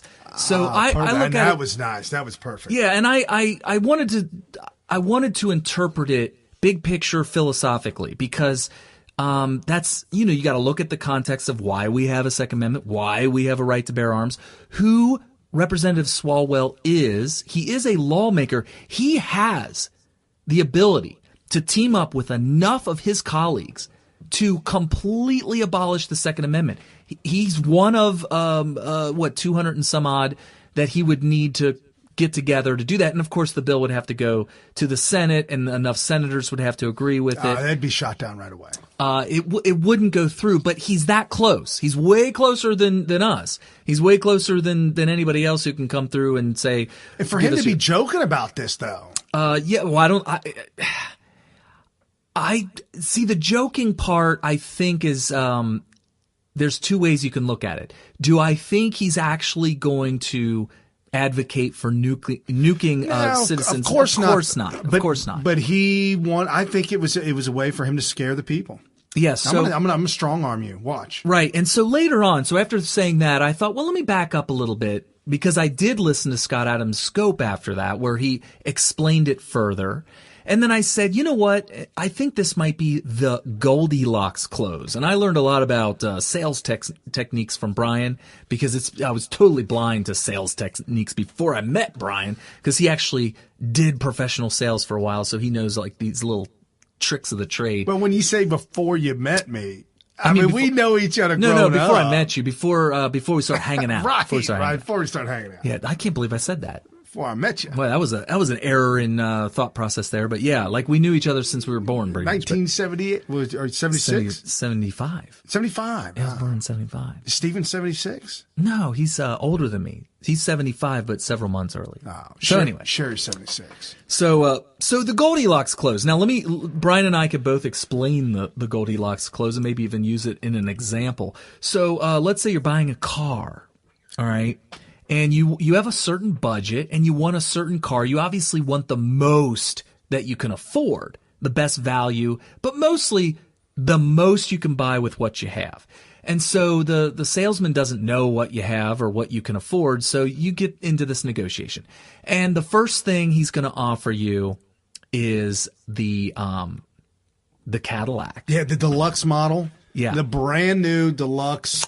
Yeah. 2018, not this year's model. 2019, and it's got 1 mile. And it's fully loaded. It's got everything except for like rocket launchers. Like, it's got everything. And then he tells you the price, and that's when you proceed to tell him, because best case scenario is you tell him, yeah, I can afford that. I just realized the time, so we're gonna have to expedite this. So, okay. So the second thing he does once he finds out you can't afford this, it says, well, we can just give you this piece of crap over here full of rust. It's cheap, but you know what? You can afford it. And that's kind of like, almost like a takeaway. Right. And then they end up with the Goldilocks close, which is, well, why don't we get you something in the middle where we can give you a lot of features, but not as expensive as the Cadillac. And by that time, you're upsold so much that it ends up being a win-win for everybody. That's the Goldilocks close. I'm wondering if Rep. Swalwell was doing that, because here's option 1 in the Goldilocks close for Representative Swalwell. The one we all want is the right to bear arms, fully. That's what we really want. But what is the cost of the right to bear arms? It's scary. Yeah, very scary. And it's risky. Much risk. There could be a kid with a fully automatic belt fed doing circles in a chair, a swivel chair. Yes. And just shooting in all directions. How about that monkey out in the jungle? It's Photoshop, total Photoshop. But they give this monkey a fully automatic machine gun. Yeah, yeah. And the monkey goes. I want to see that again. That's pretty cool. I vaguely remember that, but we need to find that again. So that's option 1. Sure, we want it, but wow, that's a heavy cost. The second option is what we got from Rep. Swalwell. He's in the middle of the Goldilocks. His next one was, well, you could just die in a fiery nuclear holocaust by your government. That's the second option. So we're all like, whoa. Nobody wants that. Nobody wants the nuclear holocaust. We don't need that. So the Goldilocks close is, well, how about this? You can't give you full, risky, dangerous right to bear arms. And you don't want to die in a nuclear holocaust. No. So why don't you just peacefully and voluntarily hand over all your guns to us? Meet us in the middle. Meet us in the middle. Just hand over all your guns. You don't have to get upset. We don't have to nuke you. And we'll all be happy. That's the Goldilocks close. You think that's what he was doing? Yeah, I think that's what he was Is the Goldilocks close. I'm telling you. Man. It's unbelievable. And then you got the Jim Acosta thing, folks. Oh, it's not going to I last wanted to get long. to that. Donald Trump is going to, they're going to freeze him out. They're not even going to ask him any questions. And Donald Trump has already promised, if he gets out of line, I'm kicking him out. There's no questions asked. Yeah. Oh, there's so much more to say about that Acosta thing. Giving us 2 sets of bells. Wow. Oh, well, we'll get to it. All right, fastest 3 hours you're going to spend with anybody, anywhere, at any given time in your entire life, folks. Share this with your friends and your family. Tell everybody about Smith Radio. Come hang out with us. And I didn't get a chance because we're promoting everything else. Go to the website, smithradio.com. There's a big giant letter P. That'll take you to the Priority Conference website. Next to that, some hot pants. They're specially made hot pants. So, the stretch pants for women. Okay. A new shop for Smith Radio. Power. What kind of power? Unfathomable. It's without fathom.